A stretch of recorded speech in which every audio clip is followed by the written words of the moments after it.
අයිබෝන් ළමයි මාව ඇහෙනවද? ස්ක්‍රීන් එක ෂෙයා වෙලා තියෙනවද?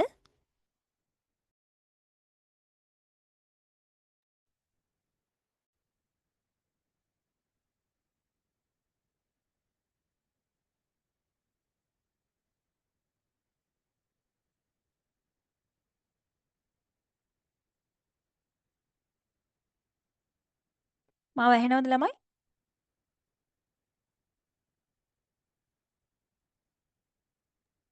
මැඩම් ඇහෙනවා.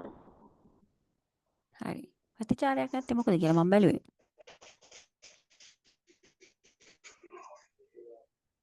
ස්ක්‍රීන් එක ෂෙයා වෙලා තියෙනවද? හැමෝටම පේනවද? ඔව් මැඩම් ෂෙයා වෙලා තියෙන්නේ. හරි.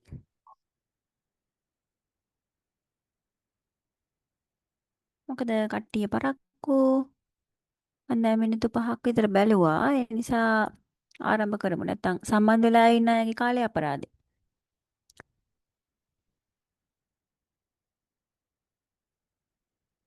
හරි.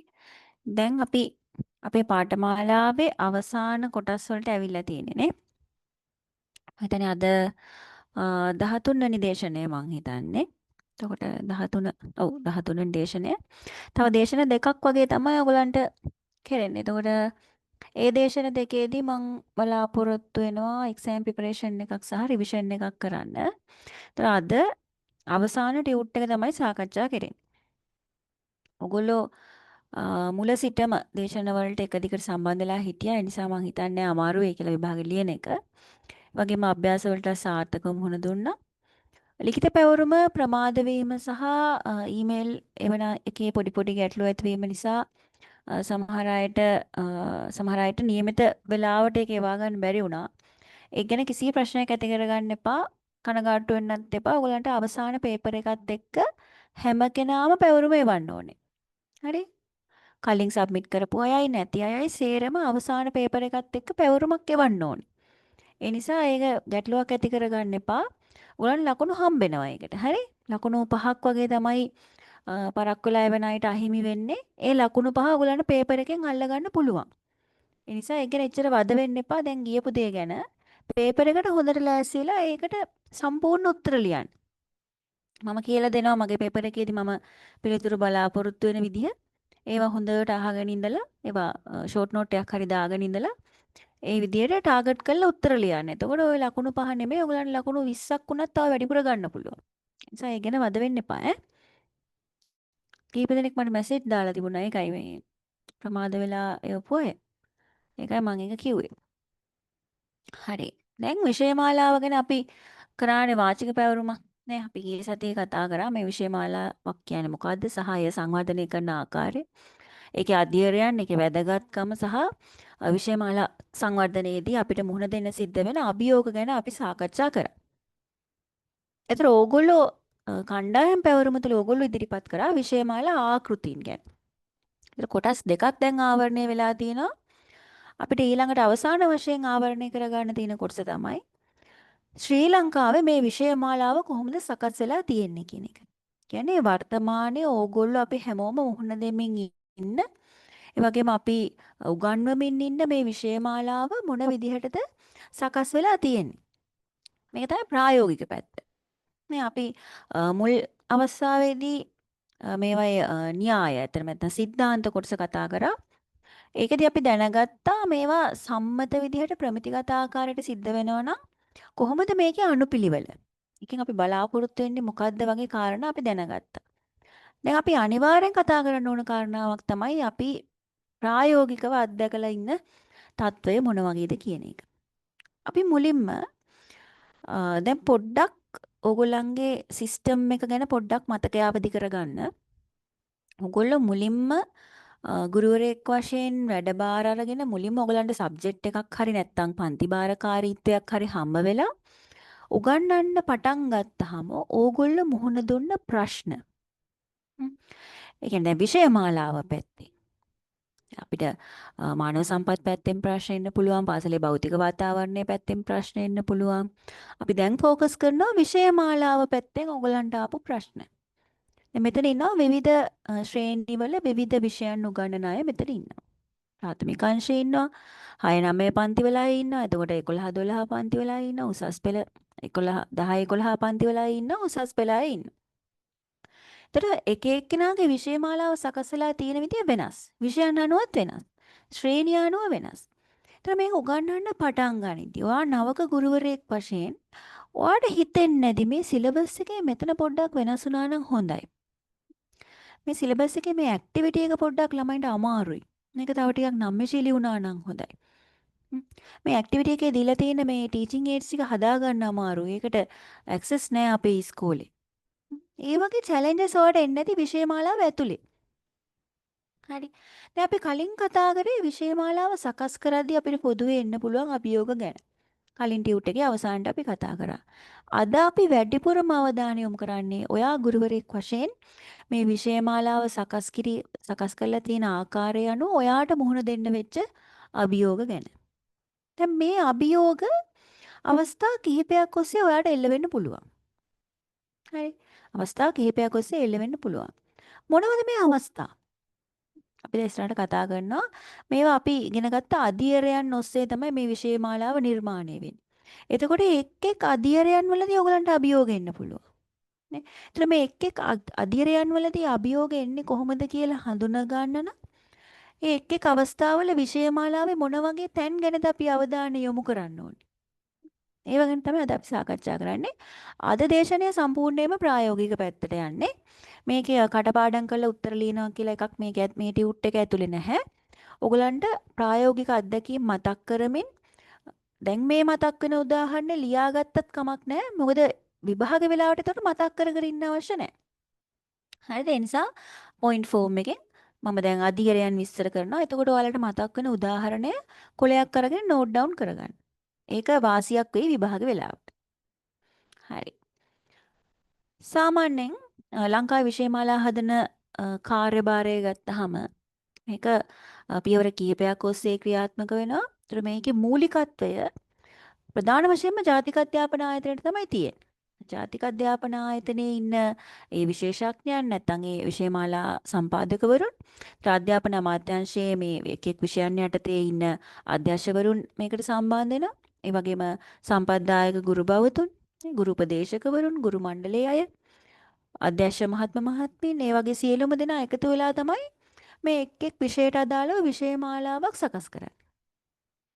එතකොට ශ්‍රේණියක් අනුව ගත්තාම අපි කිව්වා මනෝවිද්‍යාත්මක පදනමක් තියෙනවා, දාර්ශනික පදනමක් තියෙනවා, නේ? ඒතර උපදේශනාත්මක ප්‍රවේශයක් තියෙනවා. මේ සියලුම කරුණු කාරණා ගැන සලකා බලමින් තමයි විෂය මාලාවක් සකස් වෙන්නේ. ඒතර විෂය මාලාවක් අගයන්නත් ඕනේනේ. ඒ සඳහා ඇගයුම් ක්‍රියාවලියකුත් ක්‍රියාත්මක වෙනවා. ඒතර විෂය මාලාව තුළ දරුවට ලබා දෙන්නේ මොනවද? ඒ අධ්‍යාපන අරමුණු මොනවද? නිපුණතා මොනවද? එතකොට ඒවා ක්‍රියාත්මක වෙන්නේ කොහොමද? සහ අවසාන වශයෙන් මේවා ක්‍රියාත්මක වුණාට පස්සේ දරුවව අගයන්නේ කොහොමද? ඔය කියන කාරණා සියල්ලටම උත්තර තියෙනවා විෂය මාලාව ඇතුලේ.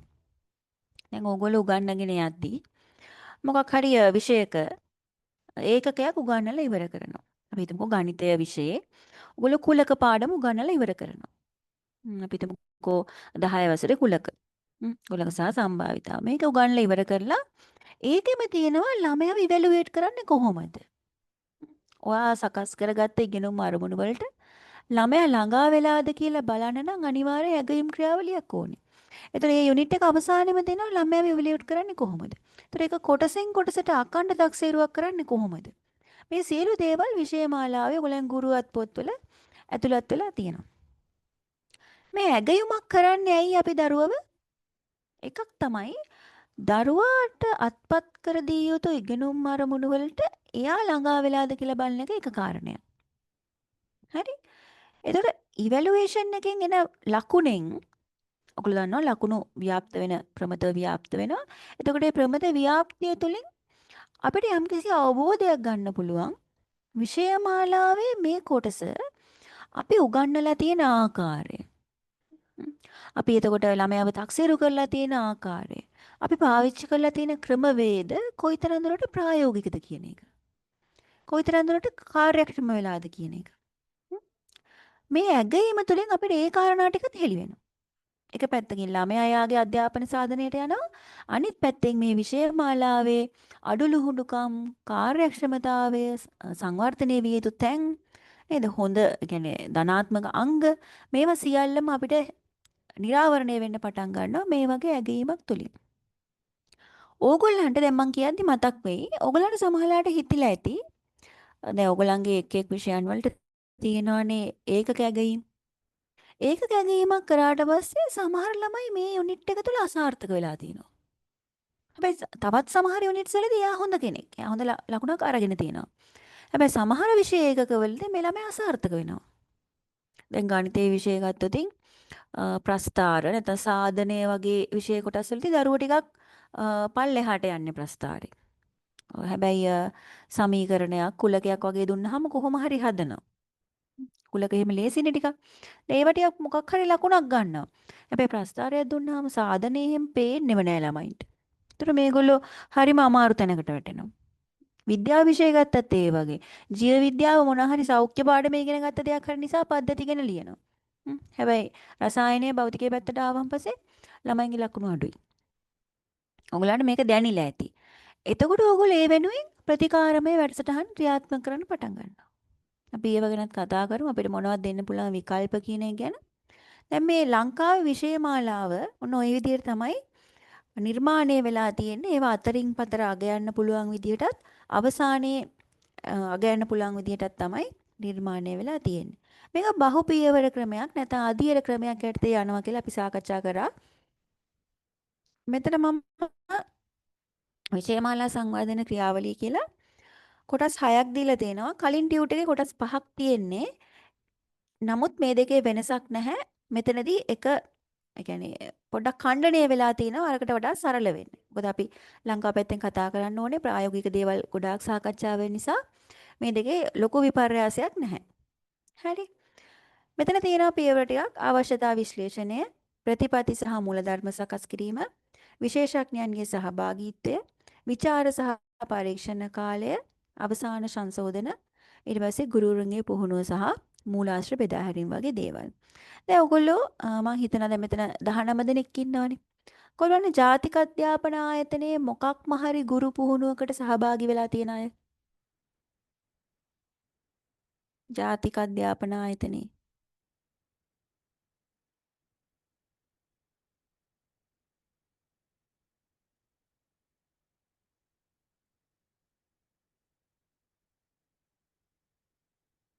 කවුරුත් නැද්ද? මැඩම් අපිට දැන් ඔව්. අවුරුද්දකට විතර කලින් මේ ජාතික අධ්‍යාපන ආයතනයේ ගම්පහ කලාපෙත් එක්ක සම්බන්ධ වෙලා මේ නර්තන ගුරු පුහුණු වැඩසටහනක් තිබ්බා. හ්ම්. එතකොට ඒකට ජාතික අධ්‍යාපන ආයතනයේ මැඩම්ලා සර්ලාද සහභාගී වුණේ?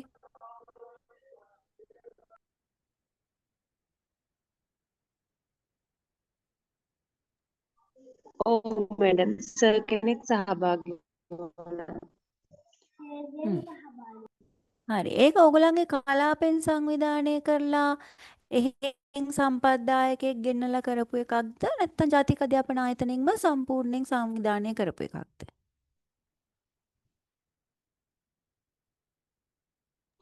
මැඩම් ජාතික අධ්‍යාපන ආයතනයෙන් දැනුම් දීමක් මත කලාප සංවිධානය කරලා මේ කරපු දෙයක් මැඩම්. ආ හරි. ඒ වගේ තව කවුද? ජාතික අධ්‍යාපන ආයතනෙන් කරනු ලබන ගුරු පුහුණු වැඩසටහන් වලට සහභාගී වෙලා තියෙන අය.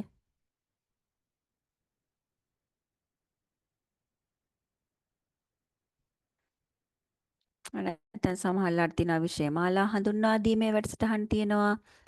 ප්‍රතිපත්ති සම්පාදනය පිළිබඳ වැඩසටහන් තියෙනවා. ඊළඟට දැන් මේ ළඟදී ආවනේ මේ අධ්‍යාපන ප්‍රතිසංස්කරණ. ඒ වගේ ප්‍රතිසංස්කරණ සිද්ධ වෙච්ච අවස්ථාවන් වලදී ඒව ගැන දැනුවත් කිරීමේ වැඩසටහන් කරනවා.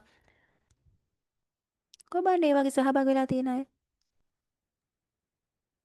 මැඩම් මම සහභාගී වුණා මේ 2016 අලුත් විෂය නිර්දේශ හඳුන්වා දෙන විද්‍යාව ඒක විෂය වල අලුතෙන් කොටස් අමිල සංකේත පැහැදිලි නෑ ඔයාගේ. මොකද්ද ඔයා සහභාගී වෙන වැඩසටහන අමිල? මැඩම් මම සහභාගී වුණේ මේ උසස් පෙළ ජීව විද්‍යාව අර 2019 ඉඳලා පටන් ගන්න ඒ කියන්නේ විභාගේ පටන් ගන්න එයාලගේ විෂය නිර්දේශය අලුතෙන් හඳුන්වා දෙන එකේ පුහුණුවක් තිබුණා ඒකට. හරි. ඒක ජාතික අධ්‍යාපන ආයතනය තුලමයිද පැවැත්වුවේ? ඔව් මැඩම් මේ අපේ කැම්පස් වල ලෙක්චරර්ස් ටත් ඇවිල්ලා දෙන්නයිද හිටියා. සහභාගී වෙලා තියෙන්නේ? ආහා. විශේෂඥ මණ්ඩලයක් ඉඳලා තියෙනවා. හරි. ඔව් මැඩම්. දෙන්නයිද දැන් මේ NIE එකේ ට්‍රේනින් වලට ජොයින් වෙලා තියෙන්නේ?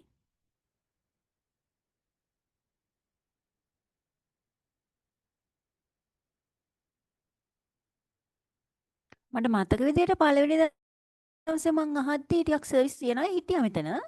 ඒතකොට සර්විස් එක ටිකක් වැඩිපුර තියනවා කියන්නේ මං හිතන්නේ අඩු ගානේ එකපාරක්වත් NIE එකේ ට්‍රේනින් එකකට අහු වෙලා තියෙන්නම ඕනේ. එහෙම අහු වෙලා නැහැ කියන්නේ එක්ක කට්ටි පැනලා යන්න නැතෝ ඉඳලා. මැඩම් මම සහභාගී මන්දාර වෙලා මොකද්ද තියෙනවා සහභාගී වෙන ප්‍රෝග්‍රෑම් එක? ප්‍රෝග්‍රෑම් එක මැඩම් අර මේ අධ්‍යාපන ප්‍රතිසංස්කරණ කරන ආවේ දැන් ඔය මේ අලුත් මේ තියෙන එක මැඩම් 3 වසර ඔව්. 4 වසර ඒකෙන් මම තමයි කලාපෙන් මැඩම් ඒ ජාතික අධ්‍යාපන ආයතන තිබ්බ එක්කනම සහභාගී වුණේ. ජාතික අධ්‍යාපන ආයතනෙම තමයි තිබ්බේ මැඩම් මේක. කියන්නේ අලුත් ප්‍රතිසංස්කරණ හොඳයි. හඳුනා දීමේ වැඩසටහනක්. එක දවසක එකක්ද නේවාසික එකක්ද? එක දවසක එකට ගියේ මැඩම් මම. හ්ම්. ඒ කියන්නේ මූලික හොඳයි. මේ අනිත් මූලික හඳුනා දීමකට විතරයි ගියේ. කියන්නේ ඊට පස්සේ මම ඒක පුළුල් හඳුනා දීමකට යන්න තිබ්බ මට ඒකට යන්න බැරි වුණා. හොඳයි.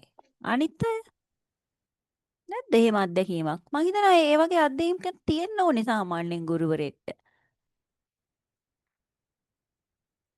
දැන් මෙතන 21ක් ඉන්නවා. 21කින් 3 දෙනා සහභාගී වෙලා තියෙන්නේ. 7න් එකක පිරිසක් තමයි සහභාගී වෙලා තියෙන්නේ. ඇයි ඒ?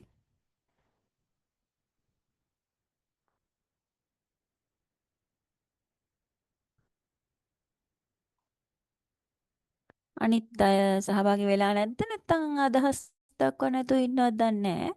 දැන් අදහස් දැක්වේ 3 දෙනෙක් නිසා මම මෙහෙම දෙයක් කියන්නම්. අපි ওই සම්බන්ධයෙන් පරිශනාත් පවත්වනවා ළමයි. දැන් ඔයගලන්ටම තේරෙනවානේ ඔයගලන්ගේ ක්ලාස් එකෙනුත් 3 දෙනෙක් පමණයි ජාතික අධ්‍යාපන ආයතනයේ පවත්වන ගුරු පුහුණු නැත්නම් මොකක්ම හරි වැඩසටහනකට සහභාගී වෙලා තියෙන්නේ. නැත්නම් සම්බන්ධ වෙලා තියෙන්නේ. එතකොට හිතන්න ඒ වගේ වැඩසටහනකට සම්බන්ධ වීමෙන් අපි බලාපොරොත්තු වෙනවා අපේ කැපැසිටි එක ඩෙවලොප් කරගන්න. අපේ ඒ කියන්නේ අපේ පද්ධතිය නැත්නම් අපේ අපසරිය තුල අපේ ධාරිතාවය සංවර්ධනය කරගන්නනේ අපි ඕවට කැඳවන්නේ. එතකොට සමහර විට ඔයගොල්ලෝ කැමැත්තෙන් ඉඳලා ඔයගලන්ට අවස්ථාව නොලැබෙනවා වෙන්න පුළුවන්. හරි. සමහරට අවස්ථාව ලැබිලා ඔයගොල්ලෝ සහභාගී නොවී ඉන්නවා වෙන්නත් පුළුවන්. මේ කාරණා දෙකෙන්ම පෙන්눔 කරන්නේ අපේ විෂයමාලා සංවර්ධන ක්‍රියාවලියේ තියෙන අඩලුණුකමක්. හරි මේක ඔයාලගේ වරදක් නෙමෙයි. අවස්ථාව ඇවිල්ලා සහභාගී වෙන්නේ නැත්නම් ඒක ඔයාලගේ ප්‍රශ්නයක්. හැබැයි අවස්ථාව ඇවිල්ලා සහභාගී නොවන අය ගැන සොයා බැලීමේ විමර්ශනය කිරීමේ විධිමත් වැඩපිළිවෙලක් තිබිය යුතුයි. නේද? එහෙම වැඩපිළිවෙලක් තිබ්බනම් ඔයගොල්ලෝ අනිවාර්යෙන් සහභාගී වෙයි. සිස්ටම් එකේ හැදිලා තියෙන විදිහ අනුව කට් එකක් දාන්න පුළුවන් නම් ඕගොල්ලොත් බලනවා නොයා ඉන්න. දුර ප්‍රශ්නේ තියෙනවා, නේවාසිකව සිටීමේ ප්‍රශ්න තියෙනවා. සාධාරණයි ඒක අපි දන්නවා. හැබැයි මෙතනින් යම්කිසි අඩුපාඩුවක් පෙන්눔 කරනවා මේවයි සහභාගීත්වය සම්බන්ධයෙන්. අපි කතා කරමු ඒක. දැන් මේ 6 වෙනි කොටසට පොඩි ප්‍රවේශයක් ඔතනින් ආවා. හරි. මම නම් සඳහන් කරන්නේ ඕගොල්ලන්ගේ සේවා කාලය තුල කලාප මට්ටමින්, කොට්ටාශ මට්ටමින්, පළාත් මට්ටමින්, අමාත්‍යාංශ මට්ටමින් ඔය එක එක බාහිර ආයතන වලින් NIE එකෙන් පවත්වන සියලු වැඩසටහන් වලට ඕගොල්ලන්ම කැඳවලා නැත්නම් පොදුවේ ඕගොල්ලන්ට සහභාගී වෙන්න අවස්ථාවක් ලැබෙනවා හරි වගේ නම් අනිවාර්යයෙන්ම සම්බන්ධ වෙන්න. හරි? පද්ධතියේ හොඳ බැබලෙන ගුරුවරයෙක් වෙන්න නම් ධාරිතා සංවර්ධනය අත්‍යවශ්‍යයි. ඒ නිසා අනිවාර්යෙන් සහභාගී වෙන්න. ඒ වයින් ඕගොල්ලෝ මෝල්ඩ් වෙනවා. මේ අපි කියන්නේ ඔය අච්චුවේ දාලා හදනවා කියන එක ගුරුවරයා කියන කෙනා අච්චුවත් තුලින් ආපු කෙනෙක්. එතකොට ඒ අච්චුවේ හැඩේ හැදෙන්නේ ඔය වගේ ධාරිතා සංවර්ධන වැඩසටහන් වලින්. ඒ නිසා අනිවාර්යෙන් ඒවට සම්බන්ධ වෙන්න. බලමු. මෙසේජ් එකක් ඇවිල්ලා තියෙනවා. හොඳයි. දැන් මං කිව්වනේ ප්‍රායෝගික පැත්ත කතා කරන්න කියලා. දැන් අද පාඩම ඕගොල්ලන් තමයි ගොඩක් සාකච්ඡා කරන්න තියෙන්නේ. දැන් අපි මේ එක් එක් කොටස් වල ඕගොල්ලන්ගේ විෂය තුල ඕගොල්ලෝ මුහුණ දෙන ආකාරය සාකච්ඡා කරන්නයි හදන්නේ. මේවා ලියා ගන්න මේවා ආයේ ඒ කියන්නේ සමහරවිට මගේ එකපාරක් කියවෙන වාක්‍යයක් නැවත කියවෙන්නේ නැති වෙයි. මොකද ප්‍රායෝගික දේවල් කතා කරන නිසා. ඒ නිසා අනිවාර්යයෙන්ම සටහන් කරගන්න සූදානමින් ඉන්න. පළවෙනි පියවර තමයි අවශ්‍යතා විශ්ලේෂණය. දැන් අපි විෂය මාලාව සකස් කරද්දී ලංකාව පැත්තෙන් දැන් කතා කරන්නේ පොදුවේ නෙවෙයි. ලංකාවේ විෂය මාලාව සකස් කරද්දී අපේ සමාජ වටපිටාව, අපේ ආර්ථික මට්ටම්, අපි දැනට තාක්ෂණය අත්පත් කරගෙන තියෙන ප්‍රමාණය පිළිබඳව අනිවාර්යෙන් අපි විශ්ලේෂණයක් කරන්න ඕන. විශ්ලේෂණයක් කරනවා කියන එක ටිකක් පුළුල් දෙයක්. ටිකක් නෙමෙයි සෑහෙන ප්‍රමාණයක පුළුල් දෙයක්. මේක සාමාන්‍යයෙන් කරන සොයා බැලීමක් වගේ දෙයක් නෙවෙයි. ඇනලයිස් කරනවා කියන එක. දැන් ඉස්සරහට ඔයගලන්ට රිසර්ච් එකක් කරන්න තියෙනවා. ඒකේ තියෙනවා data analyze කරන්න. දත්ත විශ්ලේෂණය කරන්න. ඒක ටිකක් පුළුල්ව කරන්න වෙනවා. සාමාන්‍යයෙන් අපි දන්න කරුණු ටිකක් මාර්ගයෙන් මේක ගැන නිගමන දෙන්න බෑ අපිට. නේ. එතකොට සමාජයේ දැන් තියෙන අවශ්‍යතාව මොකද්ද? ආර්ථිකමය වශයෙන් බලාපොරොත්තු වෙන වෘත්තියන් මොනවද අපේ අධ්‍යාපනය තුලින්? ඒතර තාක්ෂණික වශයෙන් අපි මොනවද ළමයින්ට දෙන්න ඕනේ? මේ විෂය ධාරාවන් අලුත් කරන්න ඕනේ කොහොමද? විෂය අන්තර්ගතයන් වෙනස් කරන්න ඕනේ කොහොමද? මේ වගේ දේවල් ඇනලයිස් කරන්න ඕනේ රිසර්ච් එකක් කරලා. හරි?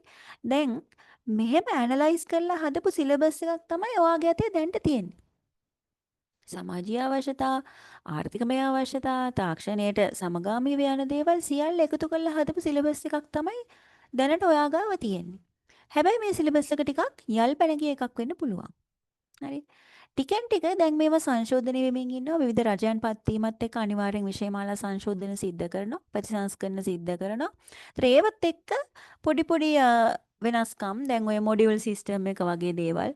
එතකොට විභාග පැවැත්වීම් පිළිබඳ තියෙන සංශෝධන ප්‍රතිසංස්කරණ මේවා ටිකක් අප්ඩේට් වෙලා තියෙනවා.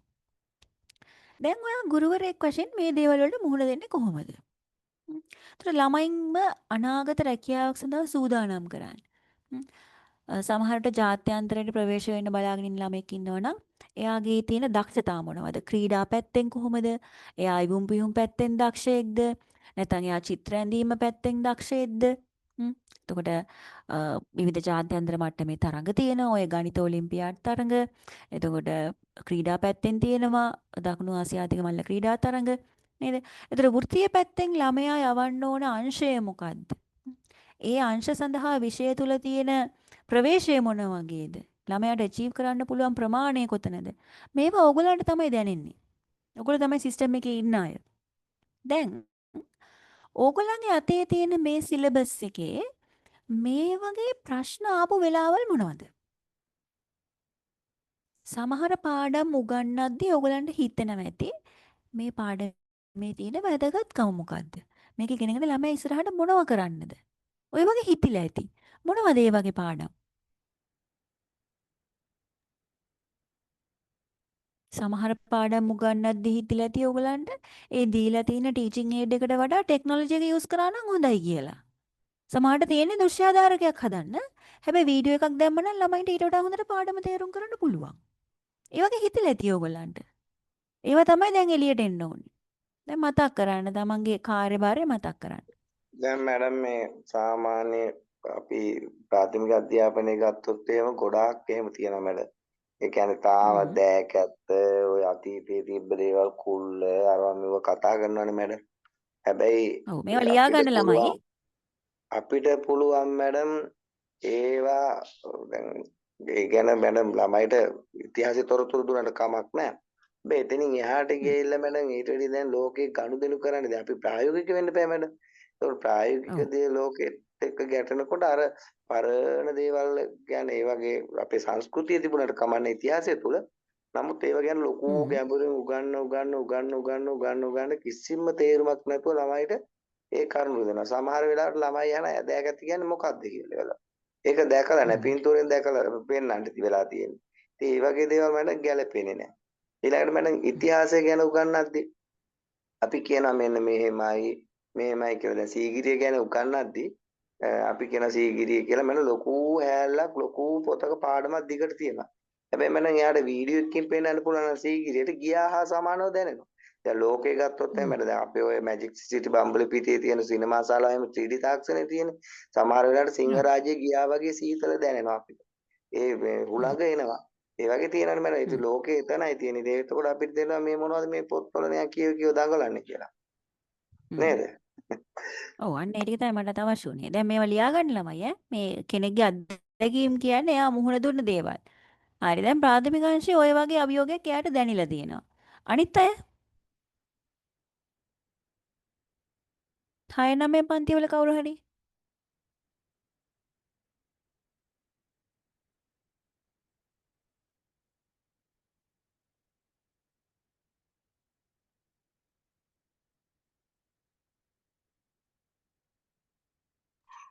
මැඩම් දැන් මගේ විෂය නර්තන විෂය උගන්වනකොට හ්ම්. මැඩම් දැන් අර මේක කොච්චර දුරට සාධාරණයිද කියලා තේරෙන්නේ නැහැ. හැබැයි මේ දැන් අර උපත් කතා එහෙම තියෙනවා මැඩම්. දැන් කොහොඹාගම් ශාන්ති කර්මය නම් ඒ ශාන්ති කර්මයට උපත් කතාවක්. හ්ම්. එහෙම තියෙනවා. දැන් ඒකේ තියෙන්නේ අර මනක් කල්පිත දේවල්. ඒ කියන්නේ කවදාවත් තිබුණා කියලා විශ්වාස කරන්න බැරි දේවල්. ඒ කියන්නේ මොකක් හරි චරිතයක් ගත්තාම මේක එක තැනකදී ගලක් වුණා කියලා කියනවා. ආයෙ මෙහෙම වෙස් ගත්තා කියනවා. මෙහෙම දෙයක් කරා කියනවා. අර විශ්වසනීයත්වයෙන් තොර කරුණු තමයි තියෙන්නේ. වෙලාවකට දැන් දරුවොත් අහනවා ටීචර් ඇත්තට මෙහෙම වෙලාද? එහෙම ඌරෙක්ට කවදා හරි දවසක ගලක් වෙන්න පුළුවන්ද? මේ අර ඒ වගේ හ්ම්. මතභේදාත්මක ප්‍රශ්න අහනවා. දරුවෝ ඇහුවම අපිටත් ඒකට හරි උත්තරයක් දී ගන්න බැරි වෙනවා මැඩම්. අපිත් ඒ උත්තරේම කටපාඩම් කරලා විභාග වලට ලිව්වා මිසක් අපි ඇත්ත හෙව්වෙත් නෑනේ. හොයාගන්න විදිහකුත් නෑනේ නේද? ඔව් මැඩම් දැන් විශ්වවිද්‍යාලයේදී ඇහුවත් ඒ කතා හුවතම තමයිනේ තියෙන්නේ මැඩම්. ඔව්. ඒ අය දන්නෙත් නෑනේ. පොත්පත් වලින් ආපු දේවල් තමයි අපිටත් ඉගෙන ගන්න සිද්ධ වුනේ. හරි. එතකොට දැන් ඉන්න දරුවන්ගේ මේ પરම්පරාවත් එක්ක ඒවා කියලා දෙද්දී අපි ගැටෙනවානේ. ඒගොල්ලෝ අහන ප්‍රශ්න වලට අපිට දෙන්න උත්තර නැති වෙනවා සමහරලාට. හොඳයි. තව කවුරු හරි 6 9 උගන්වන කෙනෙක්.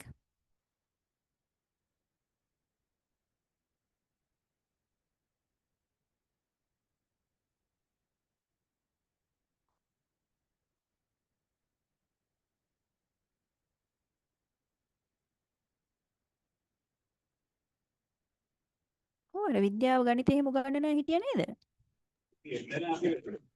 මැඩම් මං කියන මම විද්‍යාව 10 11 පන්ති වල මැඩම් මේ කියර හ්ම්. මවුලවල එහෙම තියෙනවා ටිකක් සංකීර්ණ මට්ටමේ ගණන් එහෙම හදන්න.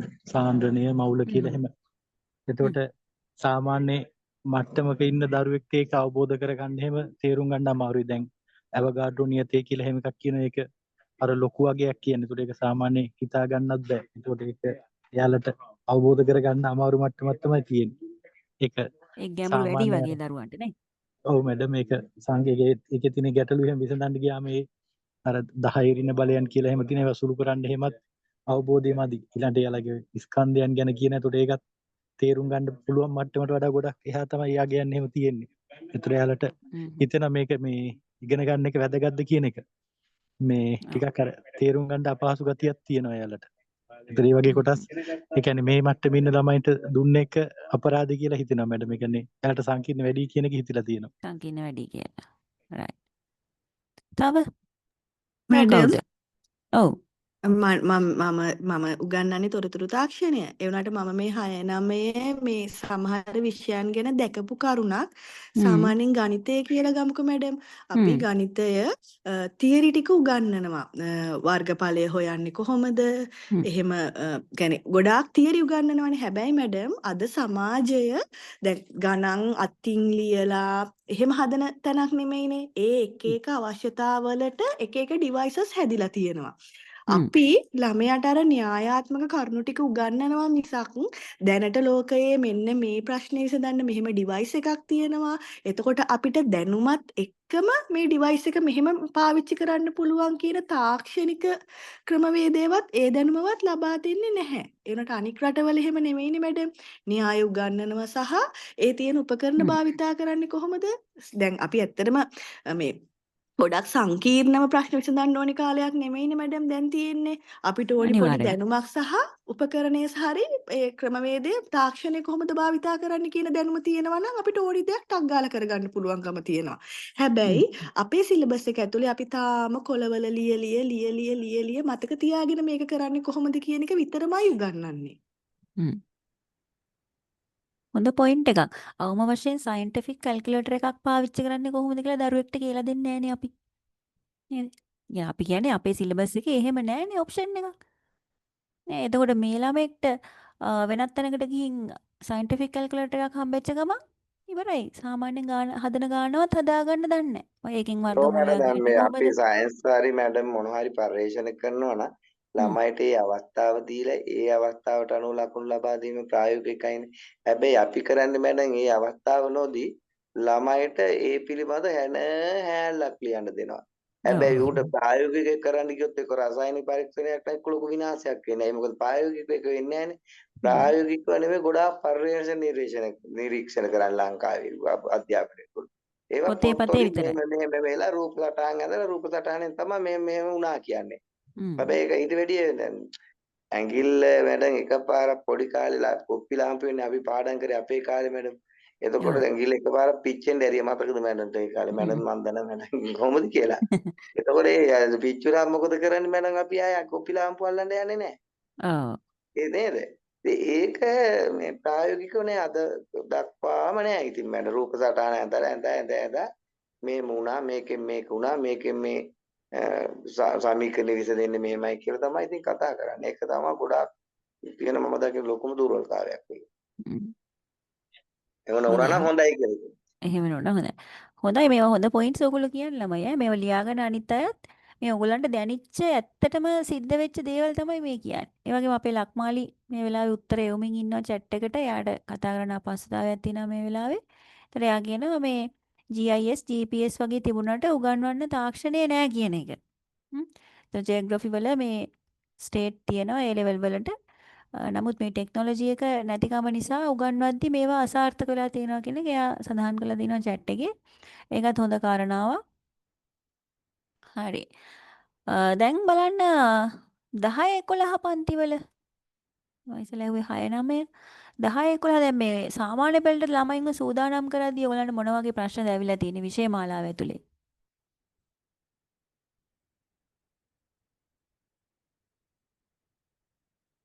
දැන් හිතන්න දැන් ඔයගොල්ලෝ නිකන් හරි මේ විෂය මාලා සංවර්ධනය කිරීමේ කමිටුවට ඔයගොල්ලන්ව බඳවා ගත්තා. එතකොට ඔයගොල්ලෝ මේවා දෙන්න ඕනේ. ඔයගොල්ලන්ගේ එක්ස්පීරියන්ස් එකත් එක්කනේ ඔයගොල්ලන්ව ගන්න මේවට. හරි. ඒතර ඔයගොල්ලෝ ඔයගොල්ලන්ගේ ගුරු ජීවිතය තුළ යම්කිසි අවස්ථාවක මේවා නෝට් කරලා තියෙන්න ඕනේ.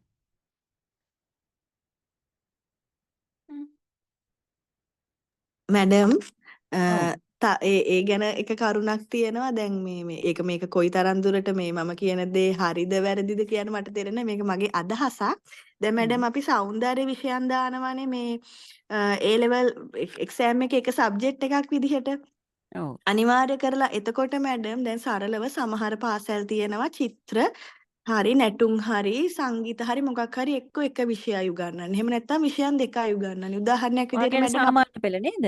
සාමාන්‍ය පෙළට. දැන් ඔව්, අපි උදාහරණයක් විදිහට ගමුකෝ මැඩම් නැටුනුයි සංගීතයි විතරයි ඒ ඉස්කෝලේ තියෙන්නේ. එතකොට හ්ම්. ඇත්තටම ඉන්න පුළුවන් නේ මැඩම් ළමෙක්. කියන්නේ මම කියන්නේ අර චිත්‍රවලට එයාට දක්ෂ කෙනෙක් ඉන්න පුළුවන්. චිත්‍රවලට දක්ෂ කෙනෙක් ඉන්න පුළුවන්. අර දෙකම සාමාන්‍යයෙන් එයාට හොඳ මට්ටමක නැහැ. හැබැයි ඒ ළමයා අනික් සියලුම විෂයන් වලට සාමාන්‍ය දක්ෂතා. කියන්නේ ඒ විෂයන් ඉගෙනගෙන පාඩම් කරලා කරන විෂයන්නේ. හ්ම්. එතකොට ළමෙක් ඉන්න පුළුවන් සාමාන්‍යයෙන් අනික් හැම විෂයකටම හොඳ ප්‍රතිඵලයක් සහ ඔය විෂයට අඩු ප්‍රතිඵලයක් හම්බ වෙන ළමෙක්. ඒතකොට ඇත්තට මේකේ ළමයාගේ වැරැද්දක් නිසා හරි අඩුපාඩුවක් නිසා හරි හම්බ වෙන ප්‍රතිඵලයක් නෙමෙයිනේ. ඔව්.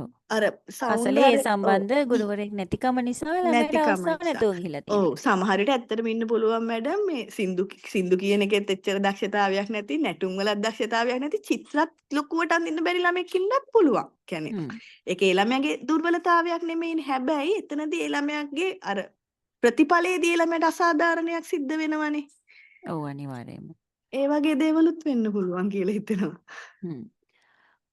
ඔව් දැන් මේ ඇත්තටම විෂය මාලාව සකස් කිරීමේදී සහ ඒ අන්තර්ගතයේ සම්බන්ධ ප්‍රශ්නයක් නෙමෙයි. මේක අර ගුරුවරුන්ගේ සංයුතිය පිළිබඳ ප්‍රශ්නයක් ඒක ඇත්තටම. නමුත් අපිට මොකක් හරි විකල්පයක් තියෙනවා නම් ඔය වගේ අවස්ථාවකදී අනියුක්ත ගුරුවරයෙක් හරි ගන්න. නේ නැත්නම් ඒ ළමයාව ඒ විෂය සඳහා මොකක් හරි ඒකක පාඩම් ක්‍රමයක් ආශ්‍රයෙන් හරි යාට ඒ විෂය ආවරණය කරන්න අවස්ථාවක් දෙන්න නේ අනියුක්ත ගුරුවරු ගොඩාක් ඉස්කෝල වලින් ගන්නවා ඒ වගේම හවස පන්තියක් දාලා මේවා ආවරණය කරලා දෙන පාසල් මම දැකලා තියෙනවා ඊට අමතරව දැන් ළමයාව හවස රඳවා ගන්නවට වඩා ප්‍රායෝගිකයි ඔය අනියුක්ත ක්‍රමය ඒ වගේම ඔය ඒකක පාඩම් ක්‍රමයක් මගින් ඒ කියන්නේ මොඩියුල් සිස්ටම් එකක් මාර්ගයෙන් සබ්ජෙක්ට් එක කවර් කරන එක. ඒකේ පරීක්ෂණ පවත්වලා එතකොට ළමයාව විභාගය සඳහා සූදානම් කරන එක යුනිට්ස් ටික කොහොම හරි ආවරණය වෙනවා. ළමයා කැමති විෂය එතකොට ඉගෙන ගන්න. ළමයා දක්ෂතාව දක්වන විෂයම එයාට ඉගෙන ගන්න අවස්ථාව හම්බ වෙනවා. පාසලේ ගුරුවරයෙක් නැහැ කියන අඩුපාඩුවත් එතනදී දැනෙන්නේ නැහැ. දැන් මේවා දැන් අපි යෝජනා කරන වුණාට බිම් මට්ටමින් ක්‍රියාත්මක කරන්න ගියාම තමයි ප්‍රශ්න එන්නේ. නේද? අනියුක්ත ගුරුවරයෙක් ගන්නවා කිව්වහම සමහරට කලාපෙටම ඉන්නේ චිත්‍ර ගුරුවරු 5යි 6යි. ඒතර මේ 5 6 කොහොමද ඉස්කෝල 25කට 30කට බෙදන්නේ? ඒ වගේ ප්‍රශ්නත් තියෙනවා. නමුත් අපි වැඩිපුර බලන්න ඕනේ ළමයාගේ දිහා වෙන්නේ. නේ ළමයාට කොයිතරම් අසාධාරණයක් වෙනවද? ඒත් එයාගේ රිසල්ට් ෂීට් එකට සමහරට එයා චිත්‍රවලට දක්ෂ වෙලා එයාව සංගීතයට යොමු කරලා තිබිලා සංගීතය ෆේල් වෙන්න පුළුවන් සමහරට ගිහිල්ලා. නේ හැබැයි මෙයා හොඳට චිත්‍ර අඳින ළමෙක්. චිත්‍ර විෂය කරා නම් ඒකක් ගන්න පුළුවන් ළමයි. නේද? ඒ නිසා වැඩිපුරම ළමයාගේ පැත්තෙන් බලලා තමයි ඉතින් පාලන අධිකාරිය තීරණ ගන්න වෙන්නේ. විශේෂයෙන්ම විදුහල්පති තමයි මේකට මැදිහත් වෙන්න ඕනේ. මොකද තමන්ගේ පාසලේ ළමයින්ගේ රිසල්ට් එක ගැන 100%ක වගකීම තියෙන විදුහල්පතිතුමාට. හරි. ඒක පුතේ මේ විෂය මාලාව පැත්තෙන් නෙමෙයි ඇත්තටම සංයුතිය සම්බන්ධ ප්‍රශ්නයක්. හරි. තාම නේද?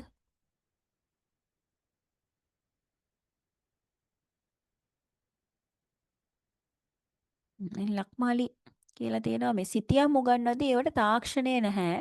එතනදී වර්ණ සිතියම් පත්‍ර 92ක්වත් පෙන්වන්න අපහසුයි කියන එක. එතන අපි තාමත් සිතියම් උගන්වද්දී අපේ තියෙන අර ලංකා සිතියමයි ලෝක සිතියමයි පාවිච්චි කරලානේ උගන්වන්නේ නේද? එතකොට ඔය අපිට ඔය ඩිජිටල් තාක්ෂණය පාවිච්චි කරලා ස්මාර්ට් බෝඩ් එකක් වගේ දේවල් පාවිච්චි කරලා උගන්වන්න පුළුවන් නම් ඇත්තටම හරිම ප්‍රායෝගිකයි. ඒතොර ඒ ගංගාවන් පටන් අරන් තියෙන විදිහ, ඒ භූ විෂමතා ලක්ෂණ, නේ දේශ සීමා හැදිලා තියෙන විදිහ, ඒවා සියල්ලම අපිට තාක්ෂණය හරහා පෙන්වන්න පුළුවන් නම් වඩාත්ම ප්‍රායෝගිකයි. ඒ වගේම ළමයින්ට මතක හිටිනවා. අර නිකම්ම කොලයක සටහන් කරනවට වැඩිය. නේද? හොඳයි. හරි අපි යමු දැන් ඊළඟ කරුණට. ප්‍රතිපත්ති සහ මූලධර්ම සකස් කිරීම. සාමාන්‍යයෙන් අපේ තියෙනවානේ ගුරුවත් පොතේ සහ සිලබස් එකේ ඉස්සරහා තියෙනවා ජාතික පොදු අරමුණු නිපුණතා කියලා තියෙනවානේ. දැන් උගන්වද්දී නිකන්වත් ඔය තියෙන ඒවායින් එකක්වත් යථාර්ථයක් වෙලා තියෙනවද කියලා බලලා තියෙනවද ආපහු පොත පෙරලලා ඉස්සරහට? මිනිත්තු 40 ඕවා බලන්න වෙලාවක් නැහැ. නේ මිනිත්තු 40ත් මදි විෂය කොටස උගන්න ගන්න. ඉතින් ඕවා කම්පෙයාර් කර කර ඉන්නේ කොහෙද නේද? ඔය නිකන් ඉන්නක මම බලන්නේ මේ ජාතික අරමුණු ප්‍රතිපත්ති මේ පොදු නිපුණතා එහෙම ටිකක් කටපාඩම් කරගත්තත් කමක් නැහැ ළමයි. ඔයගොල්ලන්ට රිලීෆ් එහෙම හම්බ වෙනවනේ. රිලීෆ් එකක් හම්බුනහම ওই නිපුණතාවයකට අදාළ මොන හරි ඇක්ටිවිටි එකක් කරන්න ළමයිනොත් එක්ක. මානසික තෘප්තියක් හරි ලැබෙයි. අනේ මම මේ ළමයි 35 දෙනාව අඩු ගානේ මේ නිපුණතාවයකට හරියට ගෙනාවනි කියලා. ඒ නිසා ඔය ටික කටපාඩම් කරගෙන හිටියත් කමක් නැහැ. දැන් මේ ප්‍රතිපත්ති මූලධර්ම සකස් කරද්දී මේවා සීතල කාමරය ඇතුලේ ඉඳන් කරන දේවල්නේ. නේ. ඒතර මේගොල්ලෝ මේ ප්‍රායෝගික පැත්ත ගැන හිතන ප්‍රමාණය හරි අඩුයි. සකස් කිරීමේදී මතක් වෙනවා මේ වගේ ගැටලු තියෙනවා කියලා. මොකද බිම් මට්ටමේ අයවත් සම්බන්ධ කරගන්නවා මේ විෂය මාලා සකස් කරද්දී. මම ඒකයි ඔයගොල්ලන්ටත් කිව්වේ. අවස්ථාවක් ආවොත් නොයා ඉන්න එපා කියන එක. ඔයගොල්ලන්ගේ ඔය අදහස් දෙන්න පුළුවන් හොඳම තැනක් ඒකයි. ඒතර බිම් මට්ටමේ අය සම්බන්ධ කරගෙන ප්‍රශ්න ඇහුවට පොලිසිය එක හදද්දී නැත්නම් අවුට්කම්ස් ඩෙවලොප් කරද්දී ඒගොල්ලන්ට අර ප්‍රශ්නේ අමතක වෙලා මොකක් හරි ජාත්‍යන්තර ප්‍රමිතියකට තමයි යන්න හදන්නේ. එක්ක ෆින්ලන්තේ ටාගට් එකක් උදාහරණයට ගන්නවා නැත්නම් සවුත් කොරියාව වල ටාගට් එකක් උදාහරණයට ගන්නවා. ඔය වගේ අරගෙන තමයි අවසානයේ ප්‍රතිපත්තිය හැදෙන්නේ. ඊට පස්සේ ඒක අපේ සිස්ටම් එකට ආවහම ඇප්ලිකේෂන් සයිඩ් එක බිඳුවයි. ඕකනේ ගැටලුව. නේද? දැන් ගණිතයේදී අපි ලඝු පොත පාවිච්චි කරලා ගැටලු විසඳුවා සාමාන්‍ය පෙළේදී. දැන් මේ ලඝු පොත පාවිච්චි කරලා විසඳපු දේ අද වෙනකන් කොහොමද මගේ ජීවිතේට උදව් වුනේ කියන එක මම තාමත් කල්පනා කරනවා. මට ඊට වඩා වටිනවා මේ සයන්ටිෆික් කැල්කියුලේටර් එකක් පාවිච්චි කරලා මට ඒ ගාණ හදන්න දුන්නා නම් මම 10 11 පන්තියේදී මම උසස් පෙළට සමාජ සංඛ්‍යාන ඉගෙන ගද්දී මට ඒක වාසියක් වෙයි. ඒතර මගේ ඩිග්‍රී එකට මම ව්‍යාපාර සංඛ්‍යානය කරද්දී මට ඒක වාසියක් වෙයි අර ප්‍රැක්ටිකල් නොලෙජ් එක තිබ්බනම් කියලා මට හිතුණා. ඇත්තටම මම ලඝු පොත් වලින් ඇති වැඩක් නැහැ නේද? මම ඒ ඥාන වැඩකුත් නැහැ. ලඝු පොත් අපි ගණිතය පාවිච්චි උගන්නන කරපු අය තරහ කාලේ වෙයිද තියෙනවා. දන්නේ නැහැ. දැන් ගණිතය උගන්නන අයට ওই ප්‍රශ්නේ ඇවිල්ලා නැද්ද? ළමයින්ට ඇයි අපි මේ ලඝු පොතක් දීගෙන මොකද්ද මේ කරන්නේ කියලා? දැන් අර ප්‍රක්ෂේපණ ඔය වගේ නුනේ මට භූගෝල විද්‍යාව පිළිබඳ අවබෝධයක් තියෙනවා. දැන් 2010න් විෂය 3 වෙනි ඉස්සෙල්ලා ප්‍රක්ෂේපණ කියලා එකක් ආවනේ මට. ඒ ප්‍රක්ෂේපණ කියන එක අඳෙන්න තිබ්බනේ. කෙලින්ම ප්‍රශ්නයක් මාවන උසස් පෙළට. දැන් ඒ ප්‍රක්ෂේපණ අයින් කරා.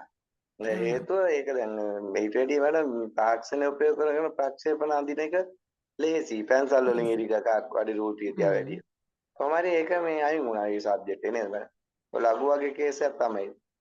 ඔව් ඒකයි දැන් මෙහෙමයි ලඝු පොත පාවිච්චි කරන්න කියලා දුන්නට කමක් නැහැ. හැබැයි ඒකත් එක්ක මේ අලුත් ට්‍රෙන්ඩ් එකක් දෙන්න ඕනේ ළමයින්ට. නේද? ඇත්තටම මම මුහුණ දුන්න ගැටලුවක් ඕක. මම මේ පාසල් අධ්‍යාපනය ලබන කෙනෙක් කාලේදී මම මුහුණ දුන්න ගැටලුවක්. මට උසස් අධ්‍යාපනයට එද්දි මට හිතුණා අපරාධනේ අර ලඝු පොතෙන් මං ගණන් හැදුවේ මේ කැල් එක මට කියලා දුන්නා නම් ඊට වැඩිය ප්‍රයෝජනයිනේ කියලා. එතකොට දැන් මම නම් කොළඹ ප්‍රදේශයේ කෙනෙක්. එතකොට මාත් එක්ක උසස් අධ්‍යාපනය හදාරපු අය හිටියා ගම් ප්‍රදේශ වලින් ආපු අය. ඒ ළමයි සයන්ටිෆික් කැල්කියුලේටර් කියන එක අහලා තිබුණෙත් නැහැ. එතකොට අපි අඩු ගානේ අහලා හරි තිබ්බා. ඒ ළමයි අහලවත් තිබ්බේ නැහැ. ඉතින් පවුනේ. නේ අසාධාරණයි. හැම කෙනාටම මේ දැනුම දෙන්න ඕනේ එක විදිහටම. නේද? ඒ වගේ ඉතින් ගැටලු දෙන ඔය හැම විෂයකම.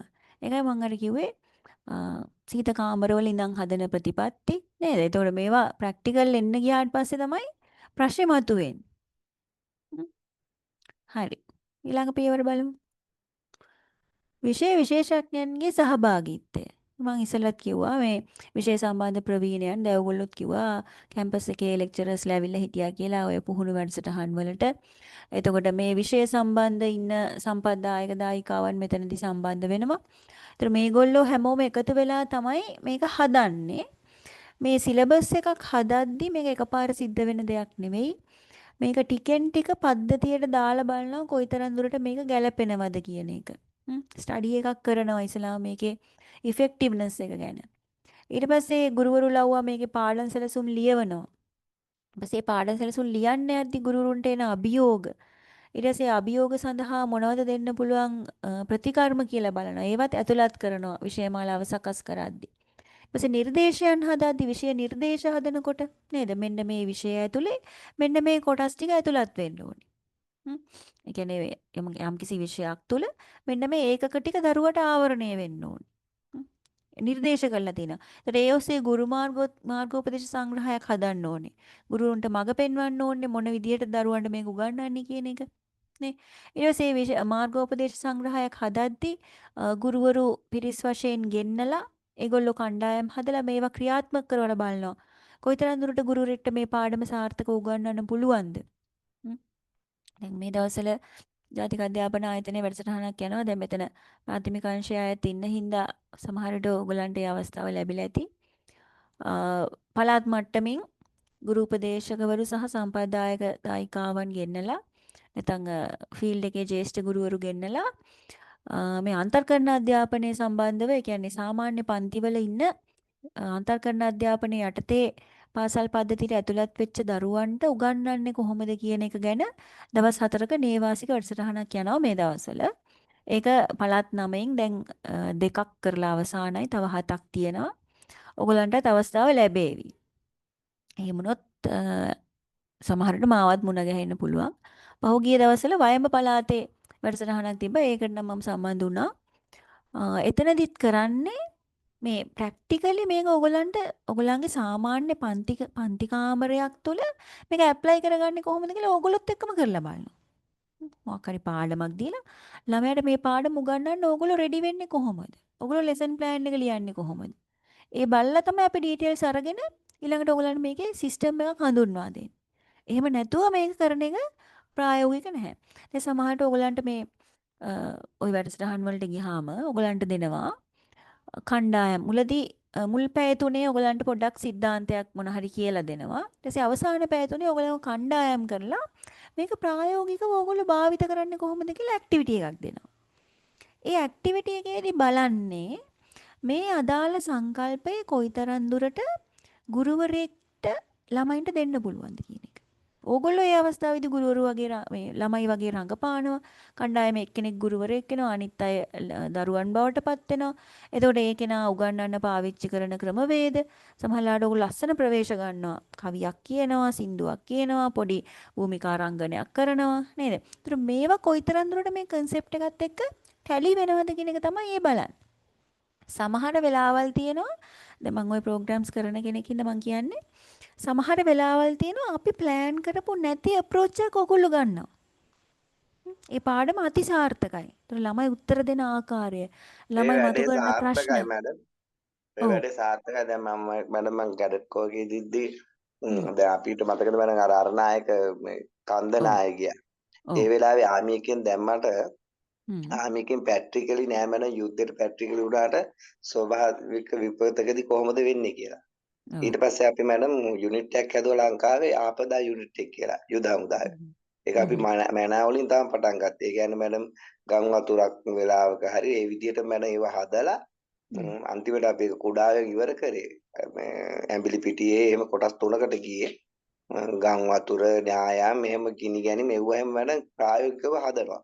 හදලා ඒ වෙලාවේ කලබගෑනි වෙන වෙලාවේ කොහොමද කතා කරන්නේ අරවට ඒවට මුහුණ දෙන්නේ කොයි ලෙඩටද අපි ඉස්සර ප්‍රතිකාර කරන්න ඕනේ ඊට පස්සේ කොහොමද ආයතන වලට කතා කරන්නේ එහෙම ප්‍රැක්ටිකලින් මැඩම් ඒ වැඩ කරා ඒවා සාර්ථක වුණා මැඩම් කියනවා වගේ සමහර වෙලාවට ඒ යුද හමුදාවේ සෙසු නිලයන් වල හිටපු දැන් සාමාන්‍ය නිලයන් හිටපු අය අපිට වැඩිය මැඩම් මේ වගේදී ක්‍රියාශීලීව කටයුතු කරන විදිය දැන් ලෙඩෙක් වෙන නායම් වෙලාවේදී අපි උස්සන විදියක් හිටන් තියෙනවා දැන් අපේ යුද හමුදාව ඔක දන්නේ නැහැ සමහර ලොකු ඩැමේජ් එකක් වෙනවා ඒ අපි වහනය කරන විදිහේ රෝගය අපේ වහනය කරන විදිහ ලොකු ඩැමේජ් එකක් වෙනවා ඉතින් ඒවා ප්‍රැක්ටිකලිවම කරන එක ඇත්තටම සාර්ථකයි මැඩම් ඔය ක්‍රමේ ඔව් කියන්නේ ප්‍රායෝගිකවම කරලා බලනවනේ ප්‍රායෝගිකව කරලා බලන්න නැත්නම් මේක අර මේ පොතක ලියලා අනුපිළිවෙලින් මෙහෙමයි කරන්න කියලා ඉගැන්නුවයි කියලා මේක අවස්ථාවේදී ප්‍රයෝජනයක් වෙන්නේ නැහැ අපිට මේක ඇත්තටම කරලා බලලා තමයි අපි තීරණයක් දෙන්න ඕනේ. නැත්නම් මොකක් හරි දෙයක් පද්ධතියට දෙනවා නම් මේක සාම්පල් එකක් අරගෙන ඒ කියන්නේ පයිලට් ටෙස්ට් එකක් කියලා අපි කියන්නේ. නේද? මේ ටෙස්ට් එකක් කරලා බලන්න වෙනවා. ඒතර ගුරුවරු කණ්ඩායම් වශයෙන් ගෙන්නලා පළාත් වශයෙන් ගෙන්නලා අපි මේ පළාත් වශයෙන් ගෙන්නන්නේ ඇයි? එක එක පළාත්වල ගුරුවරු මුහුණ දෙන ගැටලු විවිධයි.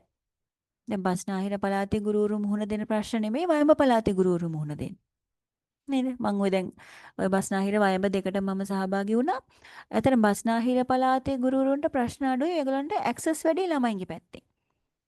රෝහල් තියෙනවා, චිකිත්සකවරු ඉන්නවා නේ. ගොඩක් කියන්නේ තදාසන්න ප්‍රදේශවල ජීවත් වෙන දරුවෝ ඉන්නවා. ඒතර දෙමාපියන්ගේ රැකියාවල ඒ ස්ටේටස් එක වෙනස්. එතකොට සමාජ පන්ති ભેදයේ විෂමයි බස්නාහිර පළාත තුල. මේ වැඩිපුරම ඩයිවර්සිටි එකක් තියෙන්නේ බස්නාහිර පළාතේ. ඒතර ඒගොල්ලන්ගේ ප්‍රශ්න වෙනයි, වයඹ පළාතෙන් ආපු ගුරුවරුන්ගේ ප්‍රශ්න වෙනයි. ඒගොල්ලෝ ඉදිරිපත් කරේ වෙනම ස්වභාවයක්. හැබැයි මේ පළාත් දෙකම කරට කර අධ්‍යාපනය සම්බන්ධයෙන් තරඟයක තියෙන පළාත් දෙකක්. නේ? දැන් ඉදිරියේදී අනිකුත් පළාත් සම්බන්ධ වෙනවා සමහරට ඒගොල්ලන්ගේ ප්‍රශ්න ඊට වඩා හාත්පසින්ම වෙනස් වෙන්න පුළුවන්. ඒතර විෂයමාලාවක් නැත්නම් විෂය නිර්දේශයක් වගේ දේ සකස් කරද්දී මුළු ලංකාවටම ප්‍රායෝගිකව පොදුවේ පාවිච්චි කරන්න පුළුවන් දෙයක් වෙන්න ඕනේ. නේද? අපි අර කියන්නේ යුනිවර්සලි ඇප්ලයි කරනවා කියලා පොදු විශ්වීය වෙන්න ඕනේ මේක. මේ සමස්ත ලංකාවටම හරිය නිකන් චක්‍රලේඛයක් ගහුවා වගේ සමානයි. චක්‍රලේඛයක් නිකුත් කරාම මුළු ලංකාවටම අදාළයි නේද? ඒ වගේ තමයි විෂය නිර්දේශය, විෂය මාලාව, ගුරු මාර්ගෝපදේශ සංග්‍රහ, පාඩම් සැලසුම් කරන ආකෘති මේවා සමස්ත ලංකාවටම එකක් විය යුතුයි. ඒතර විවිධ ප්‍රශ්න වලට ආමන්ත්‍රණය කරන්න පුළුවන් විදිහට මේ විෂය මාලාව සකස් වෙන්න ඕනේ. ඒ නිසා තමයි අර විවිධ ප්‍රදේශ වලින් ගුරුවරු ගෙන්නලා ගෲප් කරලා මේක දීලා බලන්නේ.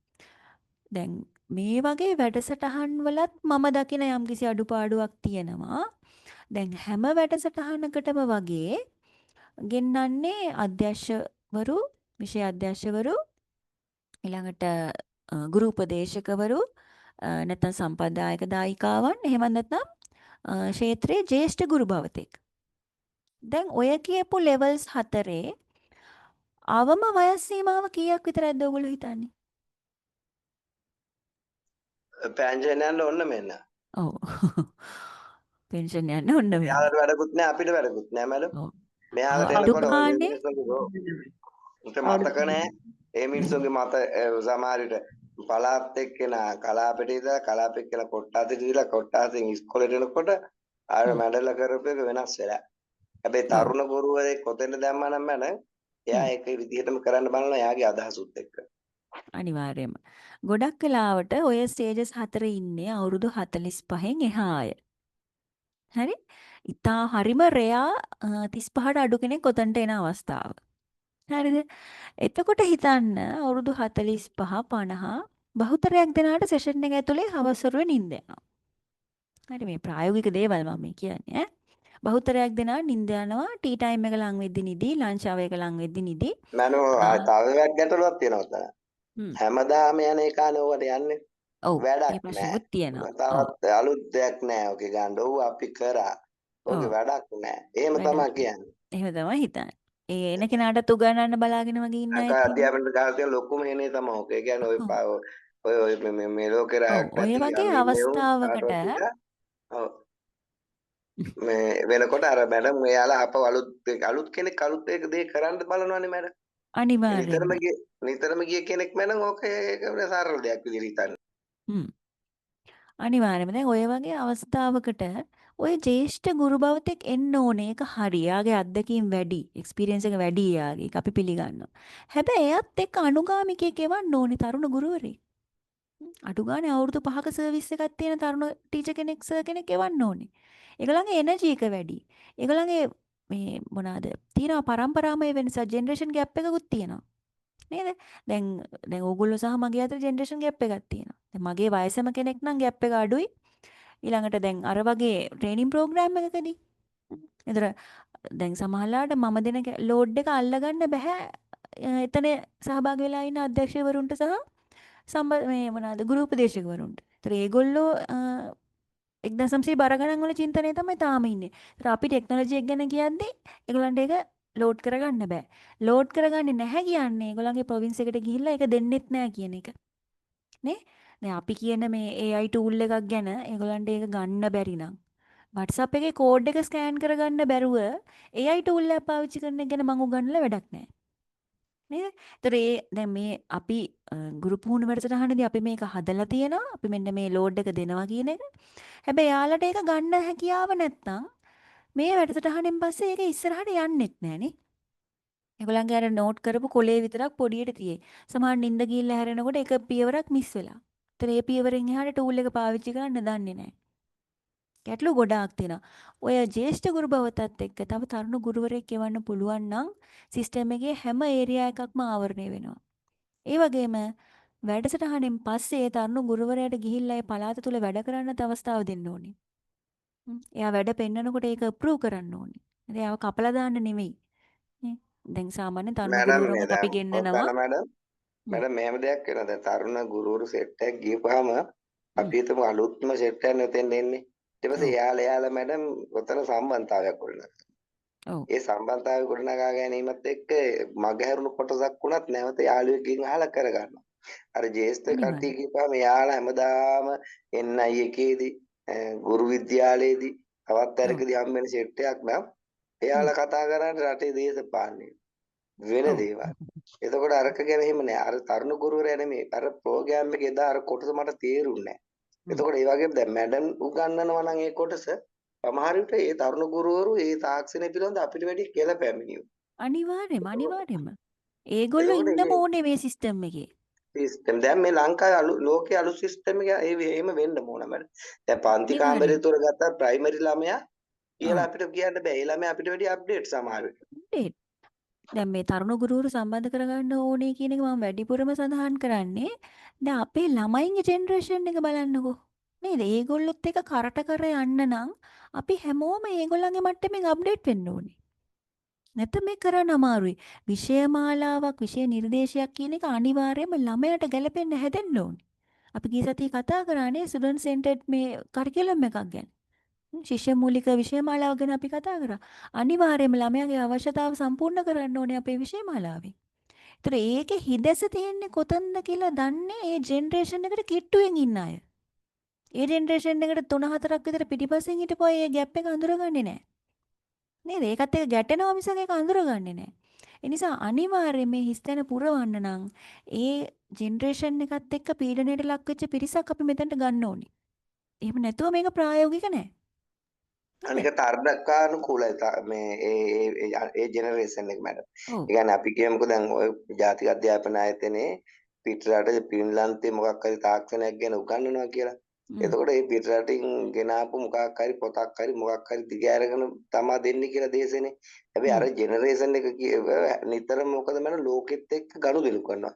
දැන් ඔව්. පින්ලන්තේ ඕක ඔහොම නෙමෙයි කියලා තර්කානුකූලව අලුත් දේ කියන්න පුළුවන් එතනදී. අනිවාර්යයෙන්.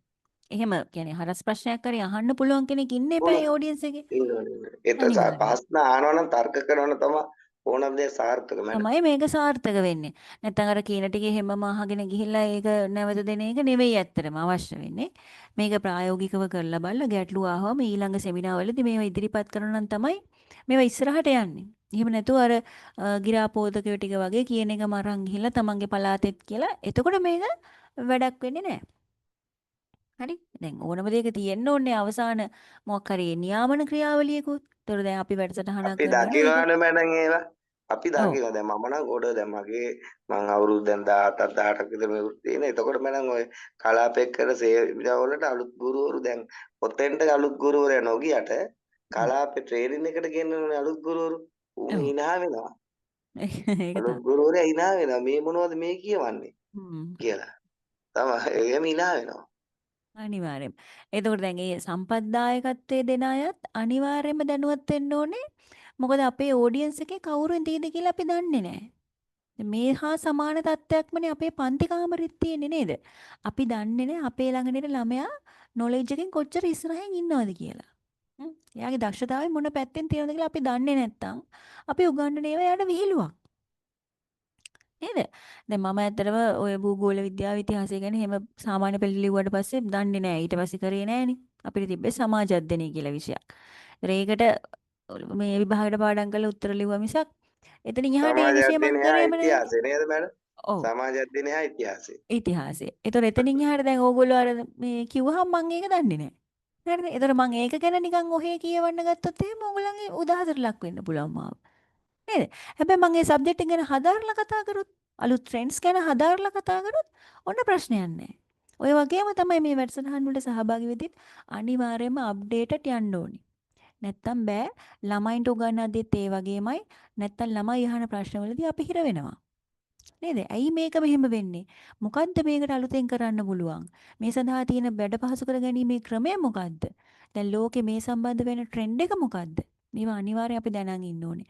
මේවා දැනන් ඉන්න කරන යොමුවක් වශයෙන් විෂය මාලාව ඇතුලේ ගුරු මාර්ගෝපදේශ සංග්‍රහය ඇතුලේ මේ අඩු ගානේ මේ ලින්ක් එකක් හරි දාන්න ඕනේ. Google එකේ ලින්ක් එක හරි මේකට copy paste කරන්න ඕනේ. නැත්තම් මේක ප්‍රායෝගික නැහැ.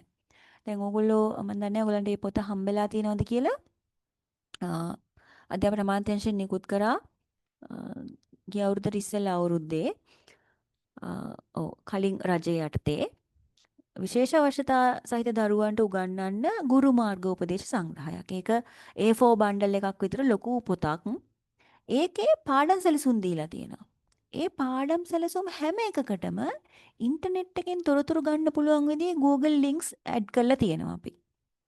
එතන අලුත් ගුරුවරයාට නැත්තම් පරණ ගුරුවරයාට කාට වුණත් මේක හදාරන ඕනම කෙනෙකුට පුළුවන් මේ ලින්ක් එක ටයිප් කරලා මේකට අදාළව ටීචින් ඒඩ් එක මොකද්ද මේ concept එක මොකද්ද සියලු දේවල් හොයාගන්න පුළුවන් ඒ ලින්ක් එකෙන් ගිහිල්ලා.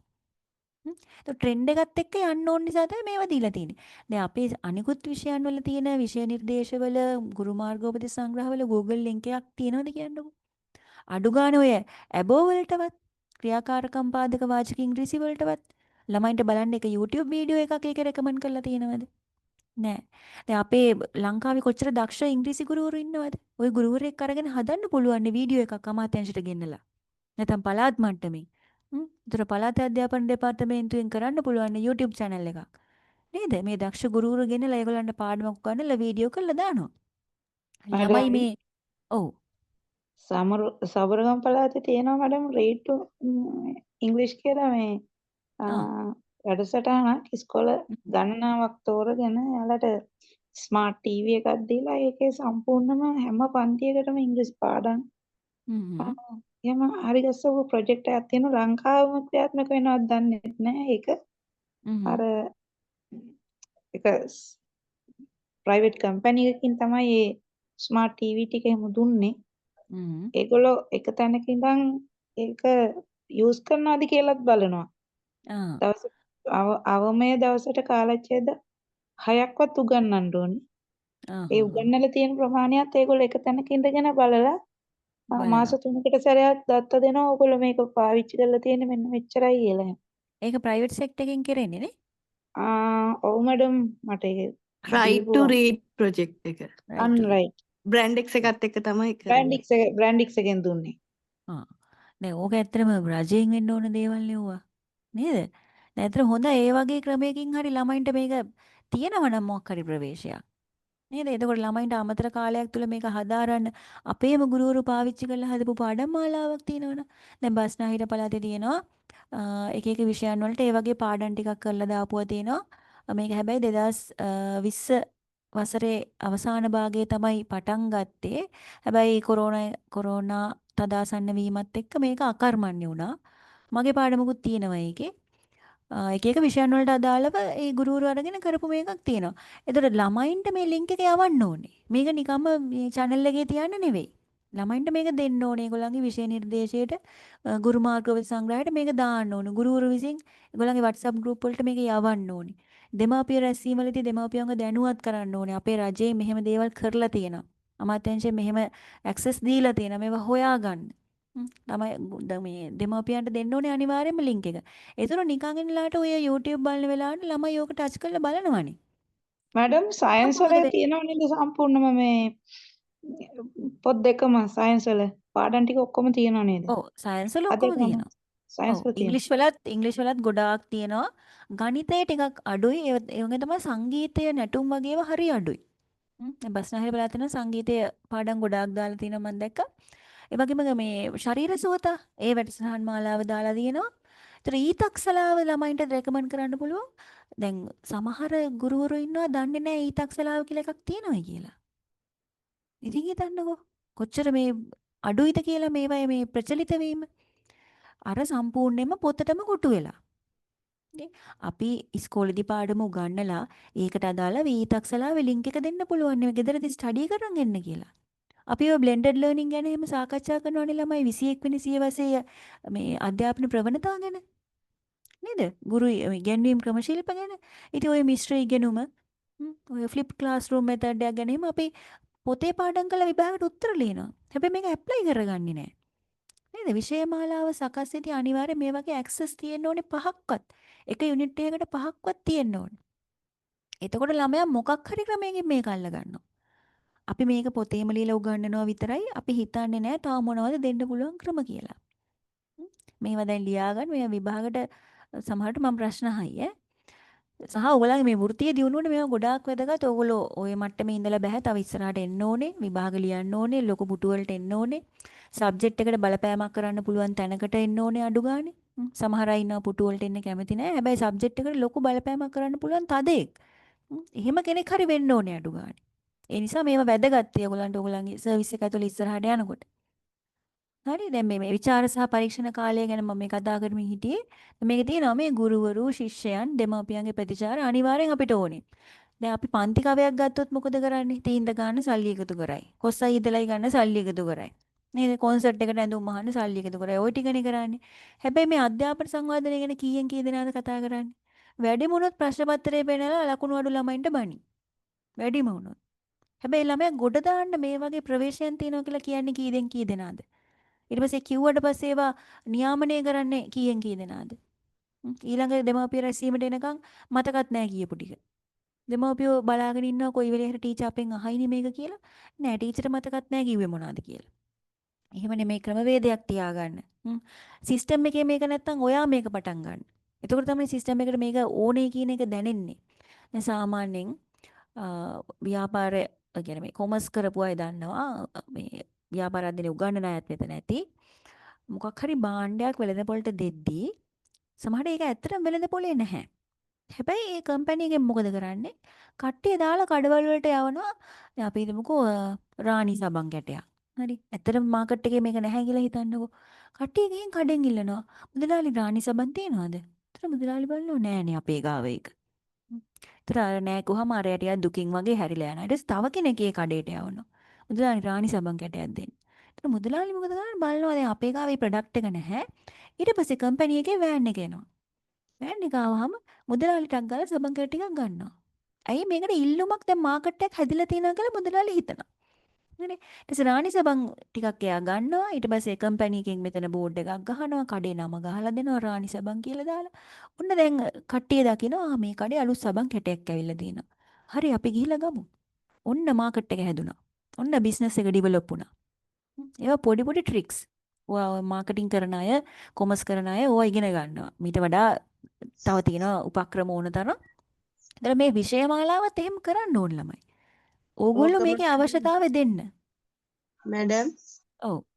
ඕකම ඉඩම් වලටත් කරනවා නේද? ඔව්.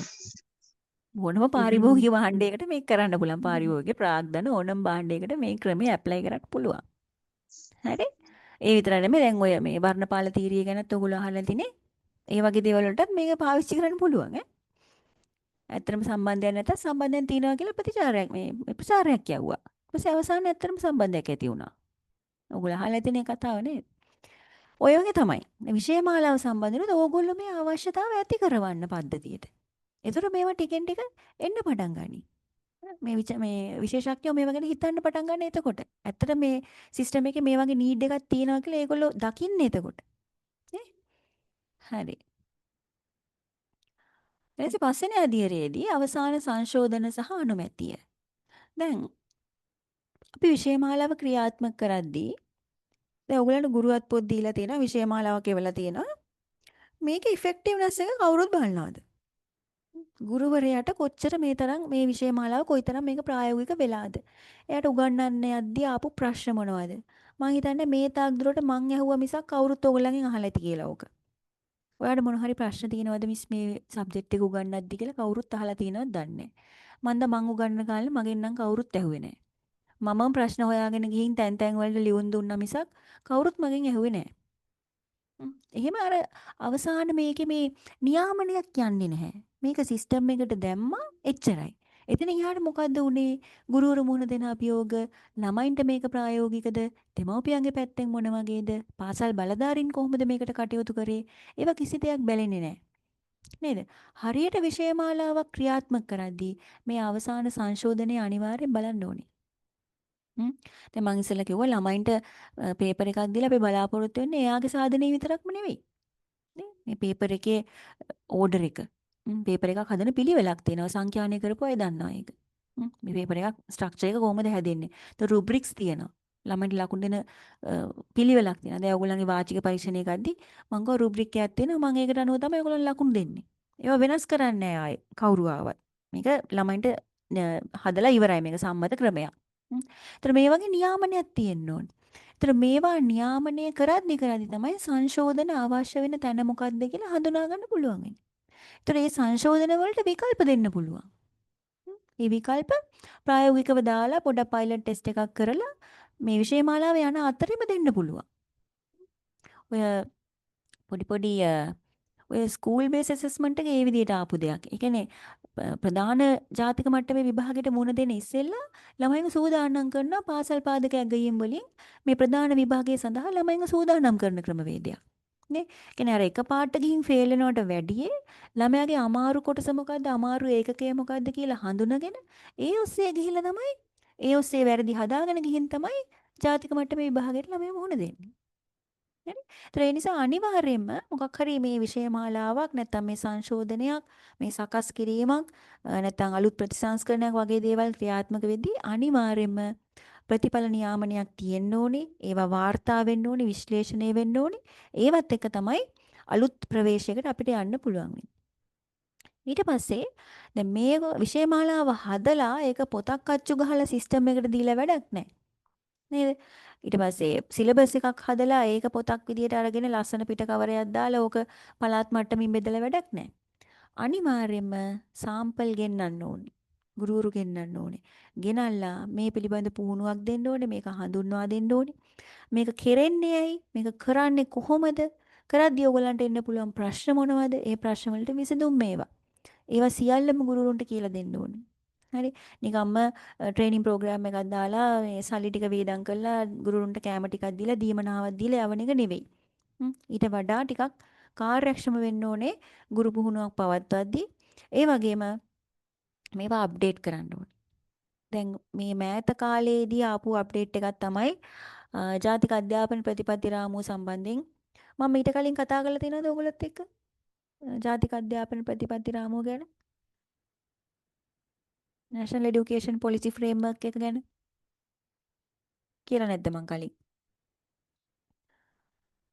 සමහරට අවස්ථාවක් නොෙන්න ඇති. හරි. දැන් මේක අවස්ථාවක් කරගමුකෝ ඒක ගැන කතා කරන්න. ජාතික අධ්‍යාපන ප්‍රතිපත්ති රාමුව කියලා එකක් තියෙනවා. National Education Policy Framework. ඒතර මේක 2020 30 එතකොට 2030 40 වගේ අවුරුදු 10න් 10ට තමයි ප්‍රතිපත්ති රාමුව හදලා ප්‍රකාශයට පත් කරන්නේ. මේක අවුරුද්දක් පාසා සංශෝධනය කරනවා. නමුත් අවුරුදු 10ක කාල සීමාව තුළ තමයි මේක ප්‍රකාශනයට එද්දී කාල සීමාව විදියට දාලා තියෙන්නේ. දැන් මේ දවස්වල අධ්‍යාපන අමාත්‍යාංශ වෙබ්සයිට් එකේ බලන්න ජාතික අධ්‍යාපන ප්‍රතිපත්ති රාමුව සම්බන්ධයෙන් මහජන මත විමසුමක් යනවා මේ දවස්වල. හරි ඕනම කෙනෙකුට වෙබ්සයිට් එකට ගිහිල්ලා මේ ප්‍රතිපත්ති රාමුව කියවලා මේකේ තාම ඩ්‍රාෆ්ට් එකක් තියෙන්නේ මේක ෆයිනලයිස් කරලා නැහැ. මේ ප්‍රතිපත්ති රාමුව කියවලා ඕගොල්ලන්ගේ අදහස මේකට කමෙන්ට් කරන්න පුළුවන්. විවේචන හරි නැත්නම් අඩුපාඩුවක් මොන හරි පෙන්නලා දෙන්න පුළුවන්. නැත්නම් ඔයගොල්ලන්ගේ අලුත් අදහසක් තියෙනවා නම් ඒකේ සඳහන් කරන්න පුළුවන්. ඕනම දෙයක්. මහජන මත විමසුමක් කියන්නේ ඒක. හරි. ඕනම දෙයක් මේක සඳහන් කරන්න පුළුවන්. ඔයගොල්ලන්ගේ සබ්ජෙක්ට් එක සම්බන්ධව තියෙනවා. එකෙක් ප්‍රාථමික ද්විතීක කනිෂ්ඨ ඔය වගේ ශ්‍රේණි සම්බන්ධව තියෙනවා. එකෙක් විෂය මාලා සම්බන්ධ තියෙනවා. සංකල්ප සම්බන්ධව තියෙනවා. සම්පූර්ණම කියවලා බලන්න. පටුන තියෙනවා. පටුනෙන් බලන්න ඕගලන්ට අදාළ කොටස. ඒ අදාළ කොටස කියවලා බලන්න ඕගලන්ගේ සබ්ජෙක්ට් එකට අලුත් දෙයක් මේකෙන් එනවද? නැත්නම් මේ දීලා තියෙන ඒවායි මොන හරි අඩුපාඩු තියෙනවද? ඒවා බලලා ඕගලන්ට කමෙන්ට් එකක් දාන්න පුළුවන්. මහජන මත විමසුමක් සඳහා දැන් විවර කරලා තියෙනවා. ඒතර මේවා මේක ඇත්තට මූලාශ්‍රයක් නේ. නේ මේක සිස්ටම් එකට දාන්න හදන්නේ. සිස්ටම් එකට දාන්න කලින් මේ මූලාශ්‍රය දීලා තියෙනවා. අනිත් අයට අධ්‍යයනය කරන්න. මහජනතාවට අධ්‍යයනය කරන්න. ඒතර මහජනතාව යනුවෙන් මේගොල්ලන් අදහස් කරන්නේ ෆීල්ඩ් එකේ දීප ව්‍යාප්තව ෆීල්ඩ් එක පුරාම ඉන්න පිරිස. ඊට අමතරව ජනහා සංඛ්‍යා ලේඛන දෙපාර්තමේන්තුවට සම්බන්ධ කවුරු හරි ඉන්න පුළුවන්.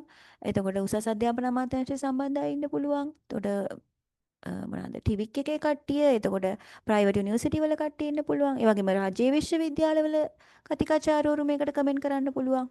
දැන උගත් බුද්ධිමත් අය ඉන්නවා. නේ. ඒතර ඒගොල්ලෝ මේකට කමෙන්ට්ස් දාන්න පුළුවන්. එතකොට පුද්ගලික අංශයේ ටියුෂන් ගුරුවරු ඉන්නවා. ඕන කෙනෙක්ට මේකට කමෙන්ට්ස් දාන්න පුළුවන්. සංශෝධන ඉදිරිපත් කරන්න පුළුවන්. අලුත් යෝජනා දෙන්න පුළුවන්. ඕගොල්ලෝ try කරන්න. මම මගේ විෂය ඇතුලේ ඒ වගේ try කරපු කෙනෙක්. හරි ඒ නිසා මම බය නැතුව කියන්නේ මේ ප්‍රවේශය ගන්න. එතකොට ඔයගොල්ලන් මේ බවුන්ඩරිස් කඩාගෙන ඉස්සරහට යන්න පුළුවන්. කවුරුත් තහනම් කරලා නැහැ. අමාත්‍යාංශ වෙබ්සයිට් එක හැමෝටම විවරයි. හරිද? මේවා ස්ටඩි කරන්න ඔයගොල්ලෝ සිස්ටම් එකේ ඉන්න පිරිසක් ඒ නිසා හැම වෙලේම අප්ඩේට් එකේ ඉන්න. දැන් ඕන තරම් ওই සමාජ මාධ්‍ය ජාල හරහා ඕවා අප්ඩේට් වෙනවා. එතකොට යුනිවර්සිටිස් වල වෙබ්සයිට් වල දානවා ඔය රිෆෝම්ස් ගැන දානවා. එතකොට ඉන්ටර්නැෂනල් ෆෝරම්ස් ගැන කන්ෆරන්ස් ගැන දානවා. ඒවා ගැන පොඩ්ඩක් ඇලර්ට් එකේ ඉන්න. ඒවට සම්බන්ධ වෙන්න. පොඩ්ඩක් අතින් රුපියල් 25000ක් විතර වීදම් කරලා කන්ෆරන්ස් එකකට ගියා කියලා කිසිම ගැටලුවක් නැහැ ළමයි. ඔයගොල්ලන්ගේ රිසර්ච් එකක් පබ්ලිෂ් කරන්න අවස්ථාව හම්බෙනවා. ඒතර ඒ පබ්ලිකේෂන් එක ඔයාගේ නමින් ඉන්ටර්නෙට් එකේ ඔයාගේ පබ්ලිකේෂන් එකක් තියෙනවා. ඒක ඔයාට වටිනවා ඔයාගේ කරියර් එකේ ඉස්සරහට යන්න. එතකොට ඒ ෆොටෝ එකක් හරි ඒ දෙන සහතිකේ ඔයාට ඉන්ටර්විව් එකකදී ඉදිරිපත් කරන්න පුළුවන්. ලකුණු ස්කෝර් කරන්න පුළුවන් ලකුණු 5 ඉඳන් 10 වෙනකන් ස්කෝර් කරන්න පුළුවන් ඒ රිසර්ච් පේපර් එකකට. හරි? අද මගේ අවසාන දේශනය මට දෙන්න පුළුවන් ඔක්කොම ටික මේක හරහා මම දෙන්න උත්සාහ කරනවා. දැන් මේ වගේ දැන් මම ඉස්සෙල්ලත් කිව්වේ එකයි අවස්ථාවක් ආවොත් අනිවාර්යෙන් ඒ අවස්ථාව ගන්න. නොගිහින් ඉන්න එපා, කට් කරන්න එපා. හරි? ඔයගොල්ලෝ අවුරුදු 60ක් වෙනකන් මේ ෆීල්ඩ් එකේ ඉන්න ඕනේ. ෆීල්ඩ් එකට බලපෑමක් කරන්න පුළුවන් විදිහේ කෙනෙක් වෙලා මේකෙන් නික්ම යන්න. හරිද? එතකොට සමස්ත අධ්‍යාපන පද්ධතියේම ඔයා යම්කිසි සංකල්පයක් දුන්නා කියන එක හැමදාම තියෙනවා. හරි? එතකොට මේ මූලාශ්‍රය ආවත්කාලින කිරීම සම්බන්ධයෙන් මම කියමින් හිටියේ අර ෆ්‍රේම්වර්ක් එකට ගිහිල්ලා ඔයාගේ කමෙන්ට් එකක් දාන්න අනිවාර්යෙන්. දැන් මෙතන ඉන්න 21 දෙනා ඒ වැඩේ කරත් ඒකෙන් මොකක් හරි බලපෑමක් ඒ ෆ්‍රේම්වර්ක් එකට සිද්ධ වෙනවා. ඒගොල්ලෝ අනිවාර්යෙන් ඒවා කියවලා බලනවා. ඒක ජාතික අධ්‍යාපන ආයතනයෙන් තමයි හදන්නේ. ඊට පස්සේ අධ්‍යාපන සේවා කොමිෂන් සභාව විසින් ඒවා අනුමත කරනවා. ඊට පස්සේ අමාත්‍යාංශයෙන් ඒවයි සංශෝධන බලලා කෙටුම්පත් බලලා තමයි ඊට පස්සේ ෆීල්ඩ් එකට මේව දෙන්නේ. ඊළඟට මේ මූලාශ්‍රය යාවත්කාලින කිරීම සම්බන්ධයෙන් අපේ රටේ සෑහෙන පසුගාමීභාවයක් තියෙනවා. දැන් මම අර ඉස්සෙල්ලා කිව්වා වගේ ඊතක්සලාව ගැන මිනිස්සු දන්නේ නැහැ. ඊට පස්සේ DP education ඒක ෆ්‍රී පාවිච්චි කරන්න පුළුවන් නේද? ඒක තනි පුද්ගලයෙක් කරන දෙයක් තමයි. හැබැයි අධ්‍යාපන සංවර්ධනය සඳහා තියෙන දෙයක්. නේද? මේක මේ තනි කෙනෙක් කරන දෙයක් නේ කියලා ඉරිසියාවට ඒක පාවිච්චි කරන්න නැතුව ඉන්න එක නෙවෙයි කරන්න ඕනේ. ඒකත් කොහොම හරි ෆෝන් එකට ඇප් එක දාගෙන ඒකෙන් මොන හරි ගන්න කරුණක් තියෙනවද කියලා බලන්න. ඔයාගේ සබ්ජෙක්ට් එකේ ඔයා උගන්වන දේ හරිද කියලා අඩු ගානේ වීඩියෝ එකෙන් බලන්න. එයාද හරියට උගන්වන්නේ මමද හරියට උගන්වන්නේ. අඩු ගානේ එහෙම බලන්න. දැන් අපි හිතනවා අපිට ගණිතය සම්බන්ධ උපාධියක් තිබ්බ කියලා අපි ගණන් ඔක්කොම දන්නවා කියලා. එහෙම නෑ. අපි නොදන්න මොකක් හරි ක්‍රමවේදයක් අර ඒ වීඩියෝ එක ඇතුලේ තියෙන්න පුළුවන්. ඒ නිසා හැමදාම බලන්න. කවුරු හරි ආධුනිකයෙක්ගේ හරි වීඩියෝ එකක් තිබ්බොත් ඒක බලන්න. එයා වැරදි වෙන්න ඇති. වැරදි නම් එයාට සංවර්ධනය සඳහා ඊටාම ඉවසීමෙන් කමෙන්ට් එකක් දාලා ඔයා එතනින් නික්මෙන්න වැදගත් විදියට. එයාව බිමට කඩාගෙන වැටෙන විදිහට දාන්නේ නැතුව එයාගේ සංවර්ධනයට මොන හරි දෙයක් එතන සඳහන් කරන්න පුළුවන්. හරි. ඊට පස්සේ ඔයාට අලුත් දෙයක් ගන්න පුළුවන් මේකෙන්. සමහරට උගන්න ක්‍රමවේදයක්. සමහරට මොන හරි අලුත් ට්‍රෙන්ඩ් එකේ යන මොන හරි වාග්මාලාවට එකතු කරගන්න දෙයක් ඒකේ තියෙන්න පුළුවන්. නේද? ඒත් මේවා මූලාශ්‍ර. ඊට පස්සේ හිතන්නකෝ Google search කරනවායි කියලා. Google search කරද්දී Wikipedia වල අප්ඩේට් version එකෙන් කිසිම තොරතුරක් ගන්න එපා. මොකද ඒකේ ඕන කෙනෙකුට ඕන දෙයක් ලියන්න පුළුවන්. හරිද? ඒක මේ edited version එකේ. එතකොට edit කරන්න බැරි version එකක් තියෙනවා. ඒකෙන් තොරතුරු ගන්න. ඒකේ තියෙන්නේ ලෝකයේ තියෙන ඒ සාරය තමයි ඒකේ දාලා තියෙන්නේ. edit කරන එකේ ඕන කෙනෙක්ට ඕන දේ ලියන්න පුළුවන්. ඊට පස්සේ ඕගොල්ලෝ මොනවා හරි සංකල්පය සම්බන්ධ කරුණු ගන්නව නම් ඉන්ටර්නෙට් එකේ තියෙන දේවල් වලින් රිසර්ච් එකකින් ඔප්පු කරපු දේවල් ගන්න ගොඩාක් උත්සාහ කරන්න. සමහර කරුණු තියෙන්න පුළුවන් රිසර්ච් පේපර් එකක් ඔයගලන්ට හොයාගන්න බැරි වෙන්න පුළුවන්. ඒ වගේ අවස්ථාවවලදී ආටිකල්ස් දෙක තුනක් කියවලා ඕගොල්ලෝ ඒවයේ සාරාංශයක් ගන්න. සමහර අය සමහර විෂයන් සම්බන්ධයෙන් හදාලා තියෙන පැති වෙනස්. හරිද? දැන් මේ පන්ති කාමර කළමනාකරණයේ විෂය ගත්තත් මේක 10 දෙනෙක් ඉගෙනුවොත් 10 විදිහකට උගන්වයි. ඒ කියන්නේ මේ 10 දෙනා හදාලා තියෙන පැති වෙනස් වෙන්න පුළුවන්. ඒතර අපි මොකද කරන්න ඕනේ? ඒගොල්ලෝ දැන් මේ 10 දෙනෙක්ගේ ආටිකල්ස් තියෙනවා නම් ඒ ආටිකල්ස් 10 කියවලා ඕගොල්ලන්ටත් යම්කිසි විෂය ගැන දැනුමක් තියෙනවනේ නේද? මේ කරුණ ළමයින්ට ගෙනුවොත් හොඳයි. මේ කරුණ බර වැඩි. දැන් ඉස්සෙල්ලා එක සර් කෙනෙක් කිව්වේ අර නාද විද්‍යාව සමහර කොටස් තියෙනවා කො ළමයින්ට ඒක බර වැඩි ගැඹුරු වැඩි කියලා නේ. ඒතර ඒක බැහැර කළා ගැඹුරු කොටස් ටික බැහැර කළා ඔයාගේ විෂයට අදාළ ඔයාගේ දරුවට අදාළ ගැළපෙන කොටස අරගෙන ඊට පහුවදා පන්තිට ගිහලා ඒක දරුවන්ට දෙන්න. මූලාශ්‍ර. ඔයා අප්ඩේට් ගුරුවරයෙක් එතකොට. ඒතර පොත්පත් කියවන ලයිබ්‍රරිස් වලට හැමතිස්සෙම පොත් එනවා අලුත් ඒවා. ඒතර ඒවා පොඩ්ඩක් අඩු ගන්න හැඳින්වීම පටුන ওই ටිකවත් කියවන්න අරගෙන. දැන් අනිත් එක ලයිබ්‍රරි වලට යන්න බැන්නම් දැන් ඉන්ටර්නෙට් එකෙන් ලයිබ්‍රරි එක පාවිච්චි කරන්න පුළුවන්. නේද? අඩු ගානේ එහෙම බලන්න. ඒතර සංගරානිකුත් වෙන එක එක විෂයන් සම්බන්ධයෙන්. හ්ම්. මම උසස් පෙළ කරන කාලේ ආර්ථික විද්‍යාව සම්බන්ධයෙන් මැගසින් එකක් තිබ්බා. සටහනද මොකද්ද කියලා. ඒක මං අපේ අම්මා මට හැමතිස්සෙම ගෙනල්ලා දෙනවා. මං ඒක කියවනවා. ඒකෙන් සෑහෙන ප්‍රශ්න වලට මං උත්තර ලිව්වා. ඔය මහ බැංකු වාර්තා ගැන එහෙම ඒකේ දානවා මේ ඒවා විශ්ලේෂණය කරලා දානවා. අපි ඒ අවදීදී ඒක විශ්ලේෂණය කරන ආකාරය දන්නේ නැහැනේ. හැබැයි ඒකේ තියෙනවා. ඒක පුද්ගල ආදායම හැදෙන විදිය, ජල ජාතික නිෂ්පාදනය කොහොමද මේවා වෙනස් වෙන්නේ? ඔක්කොම තියෙනවා. ඒතර මේවා ඕගොල්ලෝ අධ්‍යයනය කරන්න ඕනේ. අධ්‍යයනය කරලා ළමයින්ට අලුත් තොරතුරු දෙන්න ඕනේ. ඊට පස්සේ ඒ අධ්‍යයනය කරපු තොරතුරු ළමයටත් දෙන්න. ඔයා තනියෙන් තියාගෙන ඉන්නේ නැතුව දැන් මම මේ කියනවා වගේ ළමයින්ටත් කියලා දෙන්න. මෙහෙම පොතක් තියෙනවා, මෙහෙම ඉන්ටර්නෙට් එකේ තියෙනවා ළමයින්ට මේක මුදා හරින්න. එතකොට තමයි ළමයා ඒව අධ්‍යයනය කරලා හොඳ ලකුණකට එන්නේ. හරි මේක අපි හංගගෙන තියාගෙන ඉන්න තාක්කල් මේක ඉස්සරහට යන්නේ නැහැ. හරි. දැන් විෂය මාලාවේ දැන් ඕගොල්ලන්ගේ ප්‍රායෝගික ප්‍රශ්න ගැන අපි කතා කරා. ඒතර මේවා ක්‍රියාත්මක කරලා දෙන ප්‍රායෝගික ගැටලු ගැන තමයි දැන් අපි කතා කරේ. ඊට මම ඇක්ටිවිටි එකක් විදියට දැම්මා. නමුත් ඒක අපි දැන් කතා කරමින් ආවා. ඒක මට්ටම්වලදී මේ විෂය මාලාවේ තියෙන ප්‍රශ්න ගැන. දැන් ඔයගොල්ලෝ මං ඇහුවා ප්‍රාථමික අංශයේ 6 9 10 11 කී මං ඇහුවා. මේක වෙනම දැන් නැවත සාකච්ඡා කරන්න දෙයක් නැහැ. දැන් අපි සාකච්ඡා කරමින් තමයි ආවේ. හරි. දැන් මීට අමතරව ඔයගොල්ලන්ට නෝට් වෙච්ච මොන හරි ගැටලු තියෙනවා නම් දැන් කියන්න පුළුවන්. මං කියපු දේවල් වලට අමතරව.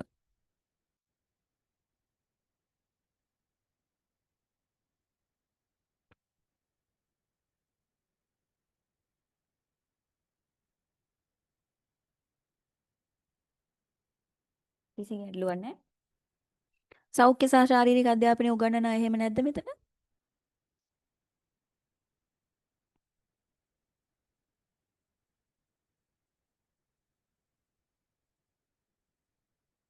ආයේ 11 පන්ති වල සෞඛ්‍ය උගන්වන අය? සෞඛ්‍ය කාටත් දෙන සබ්ජෙක්ට් එකක් නේ. මොන පත්තියමක ගුරුවරයෙක් ආවත් මේ සෞඛ්‍ය පීරියඩ් එකක් රිලීෆ් දානවමයි නේ. ඇයි ඒ? එහෙම නැද්ද ඔයගොල්ලන්ගේ ඉස්කෝලේ? මම දැකලා තියෙන බහුතරයක් ඉස්කෝලවල එහෙම තියෙනවා.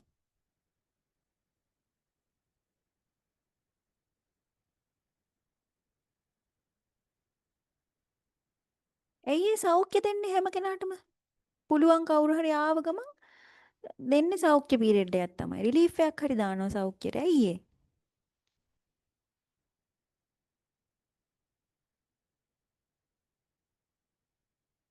හැමෝටම ප්‍රායෝගිකින්ද නේද වැඩ? හැමෝටම ප්‍රායෝගික හින්දා. ප්‍රායෝගිකයි. හරි දැන් ඒක රිලීෆ් උගන්නන්න පීරියඩ් එකේ පුළුවන්. රිලීෆ් පීරියඩ් එකේ පන්තියට ගිහිල්ලා දැන් ප්‍රායෝගික ඒවාද ළමයින්ට උගන්වන්නේ එතකොට අපි.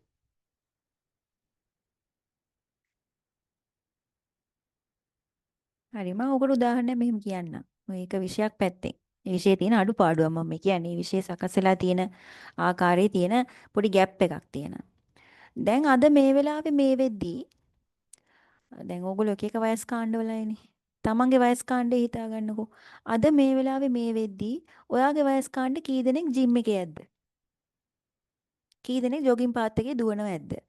කී දෙනෙක් ડોක්ටර්ගේ channel list එකේ ඉන්නව ඇද්ද? වාඩි වෙලා ડોක්ටර් එනකම්.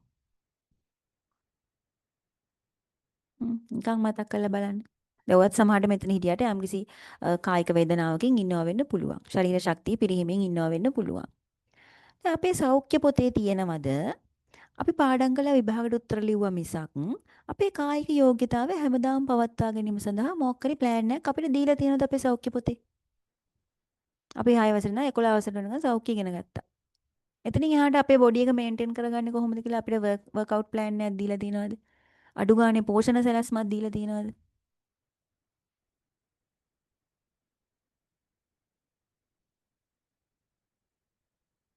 කවුතර? කාට හරි එහෙම හම්බෙලා තියෙනවද වර්ක්අවුට් ප්ලෑන් එකක් සෞඛ්‍ය පොතේ? නෑ නේද බඩ අඩු මැඩම්. කරගන්න. ඔව් බඩ අඩු කරගන්න වර්ක්අවුට් ප්ලෑන් එකක්. එතකොට මසල් ඩිවෙලොප් කරගන්න. එහෙම වර්ක්අවුට් ප්ලෑන්ස් නැත්නම් මොකක් හරි ඩයට් ප්ලෑන් එකක් අඩු ගානේ. කැලරි මෙච්චර ප්‍රමාණයක් ගන්න. එතකොට තෙල් මෙහෙම අඩු කරන්න, සීනි මෙහෙම අඩු කරන්න. මේ කම්බිනේෂන් එක આવොත් මේ විදිහේ කැලරීස් එනවා. එහෙම දීලා තිබ්බද අපිට සෞඛ්‍ය පොතේ කවදාවත්? දැන් අපි සල්ලි දීලා ජිම් එකට ගිහිල්ලා ඒවා ඉගෙන ගන්නවා. අපි පද්ධති ටික පාඩම් කරා. ඒකෙන් කරන කාර්ය පාඩම් කරා. වොලිබෝල් කෝට් එකක් අඳින විදිය පාඩම් කරා. නේ? ඊට පස්සේ යගුලිය කවපෙත්ත දාන ඒ ක්‍රීඩා පිටිය අඳින්න අපිට පුළුවන්. හැබැයි අපි යගුලිය දැම්මේ නැහැ කවදාවත් නේ. යගුලිය උස්ස ගන්න බෑ දැන් අපිට. කවපෙත්ත විසික් කර ගන්න බෑ ඇඟිලි ටික මොනවාද වෙලා. අපිට අන්න එතනට උත්තරය දීලා නැහැ අපේ විෂය මාලාව ඇතුලේ නේ. සෞඛ්‍ය පීරියඩ් එකේ. ඔන්න ඒක ગેප් එකක්. හරි. දැන් හෙට ඉඳන් නිවාඩු කාලේ හින්දා දැන් මේවා සියල්ල අමතක වෙයි. ඊළඟ සතියේ 18 වෙනිදා ඉඳන් ඉස්කෝලේ ගියාට පස්සේ පොඩ්ඩක් බලන්න පොත් අරගෙන. මෙතනින් එහාට ළමයාට මොකද වෙන්නේ? පේපර් එක පාස් වුණාට පස්සේ ළමයා මොකද කරන්නේ? එතනින් තමයි පැන නැගෙන්නේ විෂය මාලාවේ තියෙන අඩලුහුඬුකම්. ඕගොල්ලෝ තමයි මේවා හඳුනා ගන්න හොඳම පිරිස. හඳුනාගෙන මේවා ඕගොල්ලන්ගේ විෂය හරහා ඉස්සරහට දෙන්න. එතකොට ක්ෂේත්‍රයේ යම්කිසි වෙනසක් වෙයි. හරි? දැන් මම කියපු අවසාන කරුණත් ලියා ගන්න. සෞඛ්‍ය විෂය සම්බන්ධයෙන් තියෙන ગેප් එක ඈ. මොකද දැන් ට්‍රෙන්ඩින් තියෙන දෙයක් නේ ඕක. හැමෝටම දැන් ලෙඩ. නේ? ලෙඩ වලට උත්තර අපේ ගාව නැහැ. අපි උත්තර හොයාගෙන යන්න වෙලා දැන්. හරි. හොඳයි. ගැටලු තියෙනවද? ගැටලු නැත්තම් අවසන් කරන්න පුළුවන්.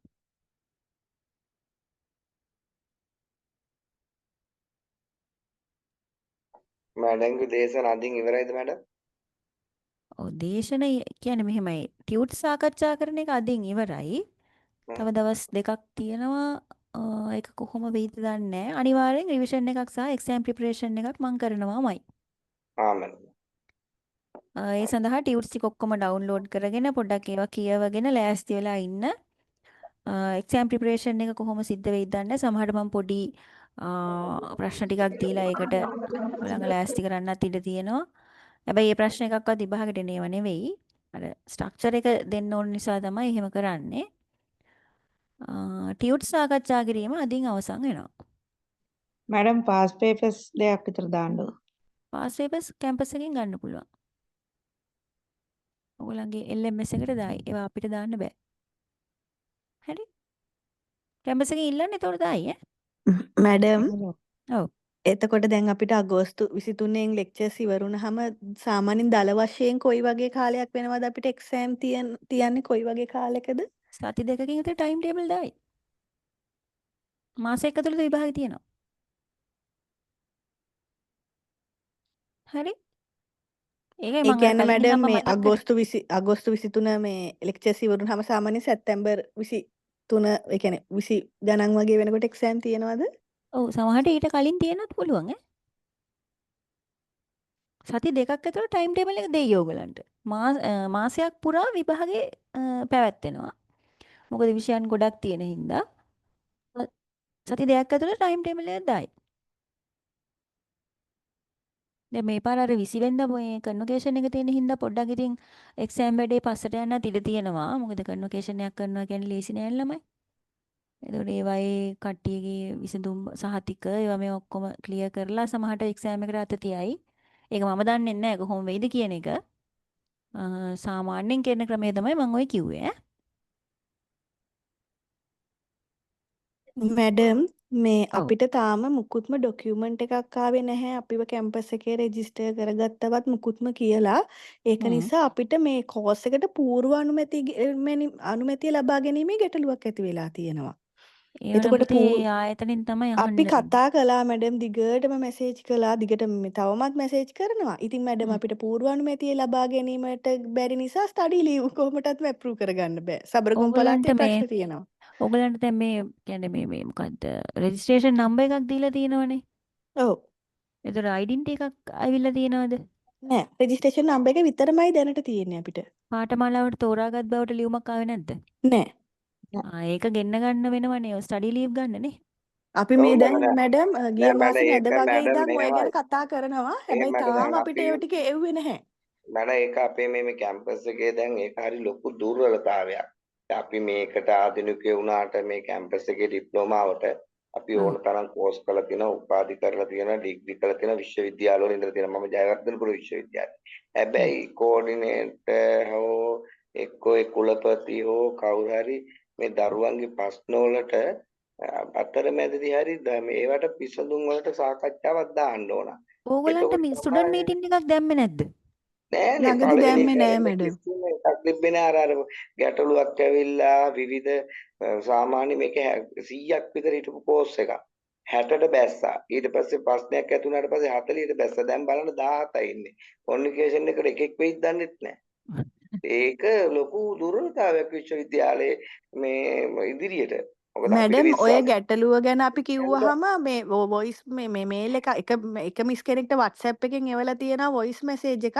ඔයාලට කෝස් එක අවුරුද්දක් තියෙනවානේ. එතකොට ඒ අවුරුද්දක් තියෙන නිසා ඒ අවුරුද්ද يعني අපිට ඔය ડોකියුමන්ට්ස් ටික දෙන්න ටිකක් කල්යයි කියලා. ඒක හැබැයි මේ මැඩම් කැම්පස් එකේ අපිට මම එහෙම ඉන්න හරියන්නේ කැම්පස් නැහැනේ. එකේ දැන් තව සති දුර්වලතාවය. දෙකකින් අපිට මේ එක්සෑම් අපිට ඔව් තව සති දෙකකින් ලෙක්චර්ස් ඉවරලා ඊට පස්සේ ස්ටඩි ලීව් ගන්න ඕන නම් දැන් අපිට ඉදිරිපත් කරන්න කිසිම කලාපෙන් එහෙම දෙයක් දෙන්නේ නැහැනේ නැහැ. මැඩම්. කලාපිටවත් කිසිම කලාපෙන් තැනකට මොනවද දන්නද ප්‍රයිවට් කෝස් එක කැම්පස් වලට කරනවා කියලාවත් පෙන්වන්නේ නැහැ. ඔව් ඒක හරි. අනිවාර්යෙන් දැන් අපි අධ්‍යයන නිවාඩු ඉල්ලුම් කරද්දී ඔය ඔක්කොම ටික දෙන්න අනික එපා. නැත්තම් මැඩම් අනුමත කරන්නේ නැහැ. මේකේ එයාලගේ තර්ක කිව්වට චක්‍රලේඛ ගැන බලපුවහම මම හොඳට ඕවා ගැන දන්නවා. චක්‍රලේඛ අනුව එයාලා කලාපත්‍යක්ෂට කියන්න පුළුවන් ඔයාලා එක එක කැම්පස් වල කරා කියලා මේ ඔයාලට එහෙම ඕන විදියට නිවාඩු දෙන්නේ නැහැ කියලා.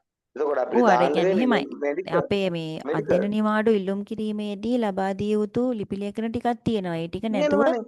අධ්‍යයන නිවාඩු අනුමත කරන්නේ නැහැ. නැත. සබරගමේ ඒක මැඩම් අනික කෙලින්ම කියලා තියෙනවා කෝස් එක කරන්න කලින් పూర్ව අනුමැතිය ලබාගත යුතුමයි ලබා කියලා. ගත අපි යුතුයි තමයි කියලා. පළවෙනි බැච් එක දැන් අපිට කලින් අයට පොඩි කාලයක් දුන්නා ඒකට. මොකද ඒ නීතිය ගෙනාවේ මේ ළඟදි නිසා අපි අනිවාර්යයෙන්ම ගන්න ඕනි. ඒක ගත්තේ නැත්නම් මැඩම් එතනින් එහාට ඒ ප්‍රොසෙස් එකේ මෙඩිකල් අපිට කිසිම නිවාඩු තමයි දෙයක් දාන්න නැහැනේ. වෙන්නේ විභාගෙ. ඔව් ඉතින් එහෙනම් ඒ මෙහෙමයි. මැඩම් ඔයගොල්ලෝ වහ ඕකට ක්‍රියාත්මක වෙන්න ඉතින් අපි ඔයගලන්ට පුළුවන් ආපුවාම නම් මැඩම් අද එවන්න හෙට එවන්න කියලා දැන් මාස 3ක් මම ලියුම් ඉල්ලලා.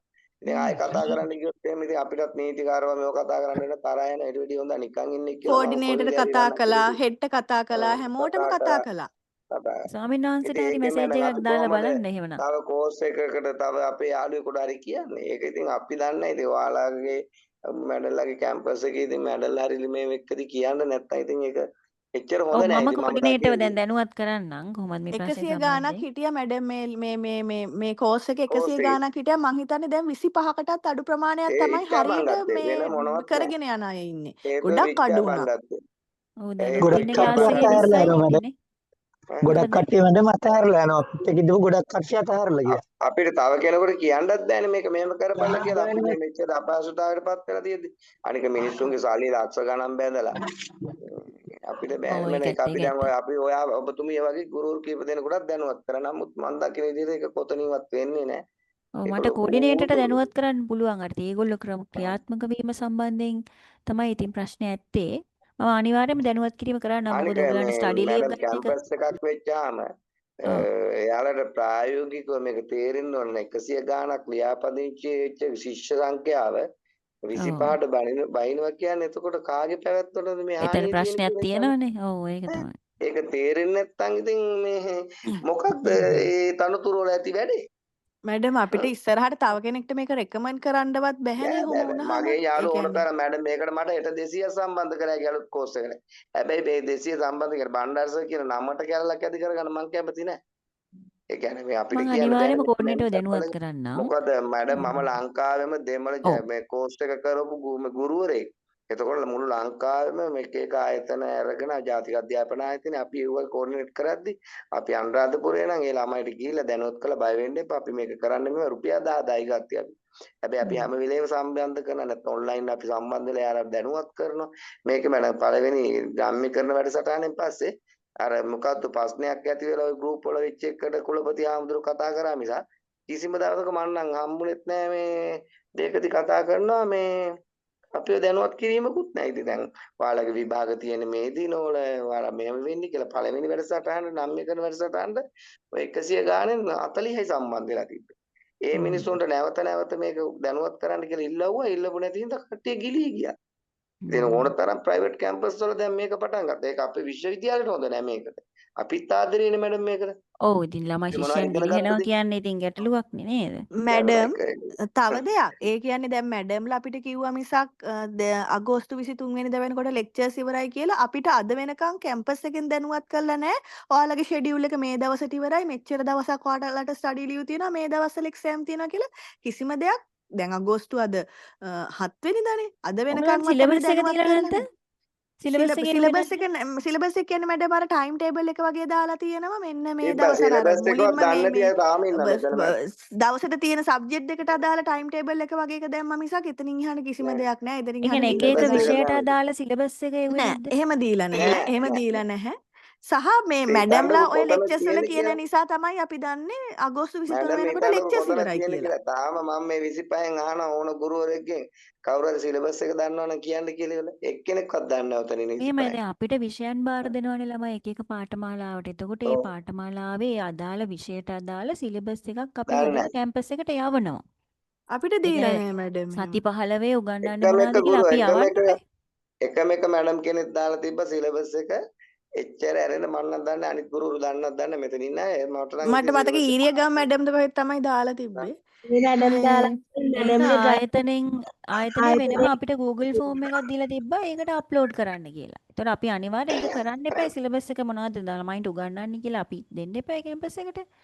ඒතර අපි හිතනවා ඉතින් ඒව ඔයගලන්ට ලැබෙනවා ඇති කියලා. මොකද ඒ නෑ. ආයතන පරිපාලන පැත්ත අපිට නෑනේ ළමයි අපි දේශනය කරන්නේ. නෑ හරි අපි මැඩම් ඒ වුණාට දැන් බලාපොරොත්තු වෙන අපි ඒවා ලැබෙන මෙහෙම ඇති දැන් කියන එක. මැඩම් දැන් මෙහෙම ඔව්. මම කියන්නේ අපි කියන්නේ මෙතන මෙහෙමයි මැඩම් දැන් ඔබතුමියලත් ඉන්නේ ඒ ආයතනයේ කොටසක්නේ ඔව්. එතකොට දැන් පරිපාලනයට කතා කරන්නවත් ඉඩක් නැති හේතුවක් මෙතන පේනවනේ දරුවන්ට ඔව්. එතකොට අපිට කන්ටැක්ට් කරගන්න බෑ මැඩම් ඇඩ්මිනිස්ට්‍රේෂන් එක අපි හිතනවා මැඩම්ලට අපිට වැඩිය පොඩ්ඩක් හරි කන්ටැක්ට් කරගන්න පුළුවන් ඇති කියලා. දේශනවලදී මේ මට ගැටලු දැනුම් දෙන්න ඉදිරිපත් පුළුවන්. කරනවා. මට කෝඩිනේටර්ට දැනුම් ඔව්. දෙන්න අන්න පුළුවන්. එකයි. ඔව්. මොකද ඒ ශිෂ්‍යයන්ගේ කෝඩිනේටර් ප්‍රශ්නයකට අපි කියන්නේ අනිත් මොකද්ද මැඩම්? ඒ කෝඩිනේටර් කියන එක නිතරම කෝඩිනේට් වෙන්න ඕන. කෝඩිනේටර් කෝඩිනේටර් කියන්නේ. කෝඩිනේටර් මිස්ටර් 100 කිව්වා ගාණක් එල්ලෙලා 25ට බයින් එකද කෝඩිනේට්? ඈ? ඔව් මං ඉල්ලීමක් කරන්නම්. ඒ කියන්නේ ඔයගොල්ලන්ට මේක ඉක්මනින් ලබා දෙන්න කියන මොකද ඔයගොල්ලෝ පද්ධතිය ඉන්න අය. දැන් නම් ඉතින් සිලබස් එක වැඩක් නැහැ නේද මැඩම්? ඉතින් නෑ දැන් නෑ ඉතින් ඔයගොල්ලන්ට අර මොනවද පූර්ව කරන්නේ? අනුමැතිය සම්බන්ධ ඒ ලියුම ඒක ඕනේ. සබරගමු පළාතේ හැමෝටම ගැටලුවක් තියෙනවා මැඩම්. මම දන්නේ අනිත් පළාත්වල නම් කොහොමද සිද්ධ වෙන්නේ කියලා. සබරගමු කොහොම ස්ටඩි පළාතෙන් ලීව් ගනිද්දී මුළු ඔව් ලංකාවටම ඕක ඔව් බලපැවැත්වෙනවනේ ඉතින්. ඔව් මේ මං ඒක දැනුම් දෙන්නම් අපි යන්නේ අනිවාර්යයෙන්. අපි මැඩම් පස්වෙනි බැච් එකනේ. ඔව්. මැඩම් අපි දැන් පස්වෙනි මැඩම් බැච් දැන් එකනේ. වුණත් අපිට කලාපෙට ඩොකියුමන්ට්ස් ටික යවලා පළාත් එකෙන් අනුමත වෙලා එන්න කාලේ ඇත්තටම එන්න මදි. ඕන. මැඩම්ලා කාලයක් දන්නවනේ නැහැ. කලාපවල වැඩ වෙන්නේ කොහොමද ඔව් කියලා. ඔව් ඔව්. ඒවට කාලය ගන්නවනේ සෑහෙන්න. අපි ඉතින් ඒක මැඩම් නිසා මේක තමයි ඕක මැඩම් මුල අනුමත ඉඳන්ම වෙන්නේ ඉල්ලුවේ ওই අපි ඩොකියුමන්ට්ස් ටික. එදත් මැඩම් ජූලි කෙනෙක් මාසේ අපි මැද දැනුවත් ඉඳන්ම කරා. ඉල්ලුවා. ඔව්. අපි එදත් මැඩම් කෙනෙක් දැනුවත් කරා. දැන් මේ මැඩම්වත් කියන්නම් කියලා නම් කිව්වද දන්නේ නැහැ. මේක අනුමත වෙන්නේ චක්‍රලේඛ අනුව පළාත් අධ්‍යාපන කාර්යාලයෙන් තමයි ඩිප්ලෝමාවක් හෝ යම්කිසි ස්ටඩි එකක් අනුමත වෙන්නේ නීති අනුකූලව. එතකොට කලාපයෙන් මේක යවලා පළාත් එකෙන් ආපහු එවලා ඒ වෙනක විදුහල්පතිට එව්වට පස්සේ තමයි අපිට විභාගයට පෙනී සිටින්න පුළුවන් නීති අනුකූලව. ඔව්. හැබැයි අපි දැන් කියලා මාස 2-3කට වැඩි ඒ ගැන කිසිම දෙයක් නැහැ. දැන් මේ පස්වෙනි බැච් එක නම් මැඩම් මේ වෙද්දි මේක ෆුල් වෙන්න ඕන ශිෂ්‍යෝ. ඒක තමයි වර්ධනය කියන්නේ. ඉතින් මේකේ අපි දැන් පස්වෙනි බැච් එකේ අපි ඉතින් බැච් එක ආවම එයාලා බැච් එකක් දන්නෙත් නෑ, මේ මිනිස්සු දන්නෙත් නෑ, එයාලගේ සහතිකයක් දන්නෙත් නෑ. ඔව් ඇහුවා කියලා තමයි අර කුලපිටිය ආම්දුරුයි අපේ ශිෂ්‍යයෝ අතර ලොකු ගැටුමක් ඇති වුණේ. ඒ වෙලාවේ 87ක් හිටියා මන් විදන්න විදියට. හැබැයි 87න් සෑහෙන ගිලිහිලා ගියා. ඒ ගැන කිසිම හොයා බැලීමක්වත් නෑ නේද? ආ ඒ කියන්නේ ඔයගොල්ලන්ගේ බැච් එකේ කට්ටියත් එක්ක ප්‍රශ්න ඇති උනේ. නෑ මැඩම් ඒ ඇත්ත කියන්නේ අපේ උනා බැච් එකේ කියන්නේ කවුරු හරි කියපු දෙයක් කියන්නේ අපේ බැච් එකේ කවුරුවත් කතා වුණ හැමෝම කතා වුණේ මැඩම් මේ වෙලාවේ කලාපවලට කතා කළාම කලාපවලින් මේ කැම්පස් එක ගැන දන්නේ නැහැ මේ කෝස් එක ගැන දන්නේ නැහැ කියනවා. එතකොට අන්න ඒක තමයි හැමෝම කතා කළේ මං කලාපෙට මෙහෙම ගාල්ලේ මේ කලාපෙට කතා කළා ඒ කලාප කාර්යාලයෙන් දන්නේ නැහැ කිව්වා. අන්න ඒ විස්තර ටික අපි හැමෝම කතා වුණා මැඩම්. ඒක විතරමයි උනේ මං හිතන්නේ වෙන කවුරු හරි කියපු දෙයක් නිසා තමයි අපිට ඒ දෝෂාරෝපණය ඇති වුණේ. ඊට පස්සේ අපි මීටින් එක දාලා හාමුදුරුවොත් එක්ක කතා කළාම හාමුදුරුවොත් එක්ක පිළිගත්තා මේ මං කිව්වා අපි හැමෝම කතා වුණා අපි කිසිම තැනකදී විශ්වවිද්‍යාලයටවත් කෝස් එකටවත් අගෞරවයක්වත් එහෙම හානියක් වෙන විදිහට කතා කළේ නැහැ අපි හැමෝටම තිබ්බ පොදු ගැටලුවක් කතා කරපු එක විතරයි කළේ කියලා ඒත් අපිට එතනදිත් අපි කිව්වා පුළුවන් නම් කලාප කාර්යාල දැනුවත් කරන්න ওই ડોකියුමන්ට් කලාප කාර්යාල වලට අරින්න එතකොට ওই ගැටලුව අඩු වෙනවනේ මැඩම් දැන් අපේ බැච් එකට විතර නෙවෙයි අපේ බැච් එකෙන් ඉස්සරහා බැච් වලටත් එතකොට ඔය ගැටලුවක් නෑ. මෙහෙම කැම්පස් එකක් තියෙනවා. මේකෙන් මෙහෙම කළාම පිළිගන්නවා කියන එක ඒකට හැමෝම දන්නවා. අපි එතකොට කිව්වේ අපි අලුතෙන් ඒ ඉල්ලීම සම්බන්ධ වෙන කළා. කෙනෙක්ට උනත් මේ ඔව්. රැකවරණේ තියෙනවනේ ලියුමේ. තියෙනවනේ මැඩම්. එතකොට ඇත්තටම නමුත් ඔබේ ගුරුවරයෙක් කියන්නේ මැඩම් ඒක මහා ලොකු මේ පඩියක් තියෙන කෙනෙක් නෙමෙයි. ඔය ලක්ෂය එකහමාරුණත් හරි අමාරුවෙන්නේ මැඩම් වියදම් ඇත්ත කළා මේ ඇත්ත කෝස් එක අනිවාර්යෙන් කරන්නේ. අනිවාර්යෙන්. එතකොට එතකොට ඉතින් මට ඇත්තටම ඒකෙන් උනේ හොයලා එයාලට බලනවා. විශ්වාසයක් නැතුව ගියා ඒ හිටපු සෙට් එකට. ඒ කියන්නේ එයාලා මේ හැම වෙන දෙයක් නමුත් එයාලා තේරුම් ගත්තේ වෙන දෙයක් වුණා. වෙන විදිහකට. ඔව්. හ්ම්. ඉතින් මම හිතන්නකෝ දැනුවත් මට කරන්නම් 100 ඕගොල්ලන්ගේ අර මේ අනුමැතිය ලබා ගැනීම ලියුම සම්බන්ධයෙන් ඒක මම අනිවාර්යෙන් දැනුවත් කරන්නම්. අඩුමැනම අපේ දැන් අපේ මුදල් ලැබුණද කියලා මං ඇහුවා. මම තමයි පළවෙනි ස්ටුඩන්ට් මුළු මුදලම එකවර ගෙවපු. ඒ පිළිබඳවත් ඔබේ මුදල මේ දැන් සාමාන්‍යයෙන් මම අපි කඩේකින් බඩුවක් ගත්තත් බිලක් දෙනවනේ. ඒ ඔව්. පිළිබඳවත් ලියුමක් නැහැ ඉතින්. හිතන්නකෝ රිසිට් එකක් කොතන ලැබුණේ නැද්ද තාම? නෑ මොනවද කිසිම ලියුමක් නැහැ කැම්පස් එකේ. මට නම් හම්බුනේ.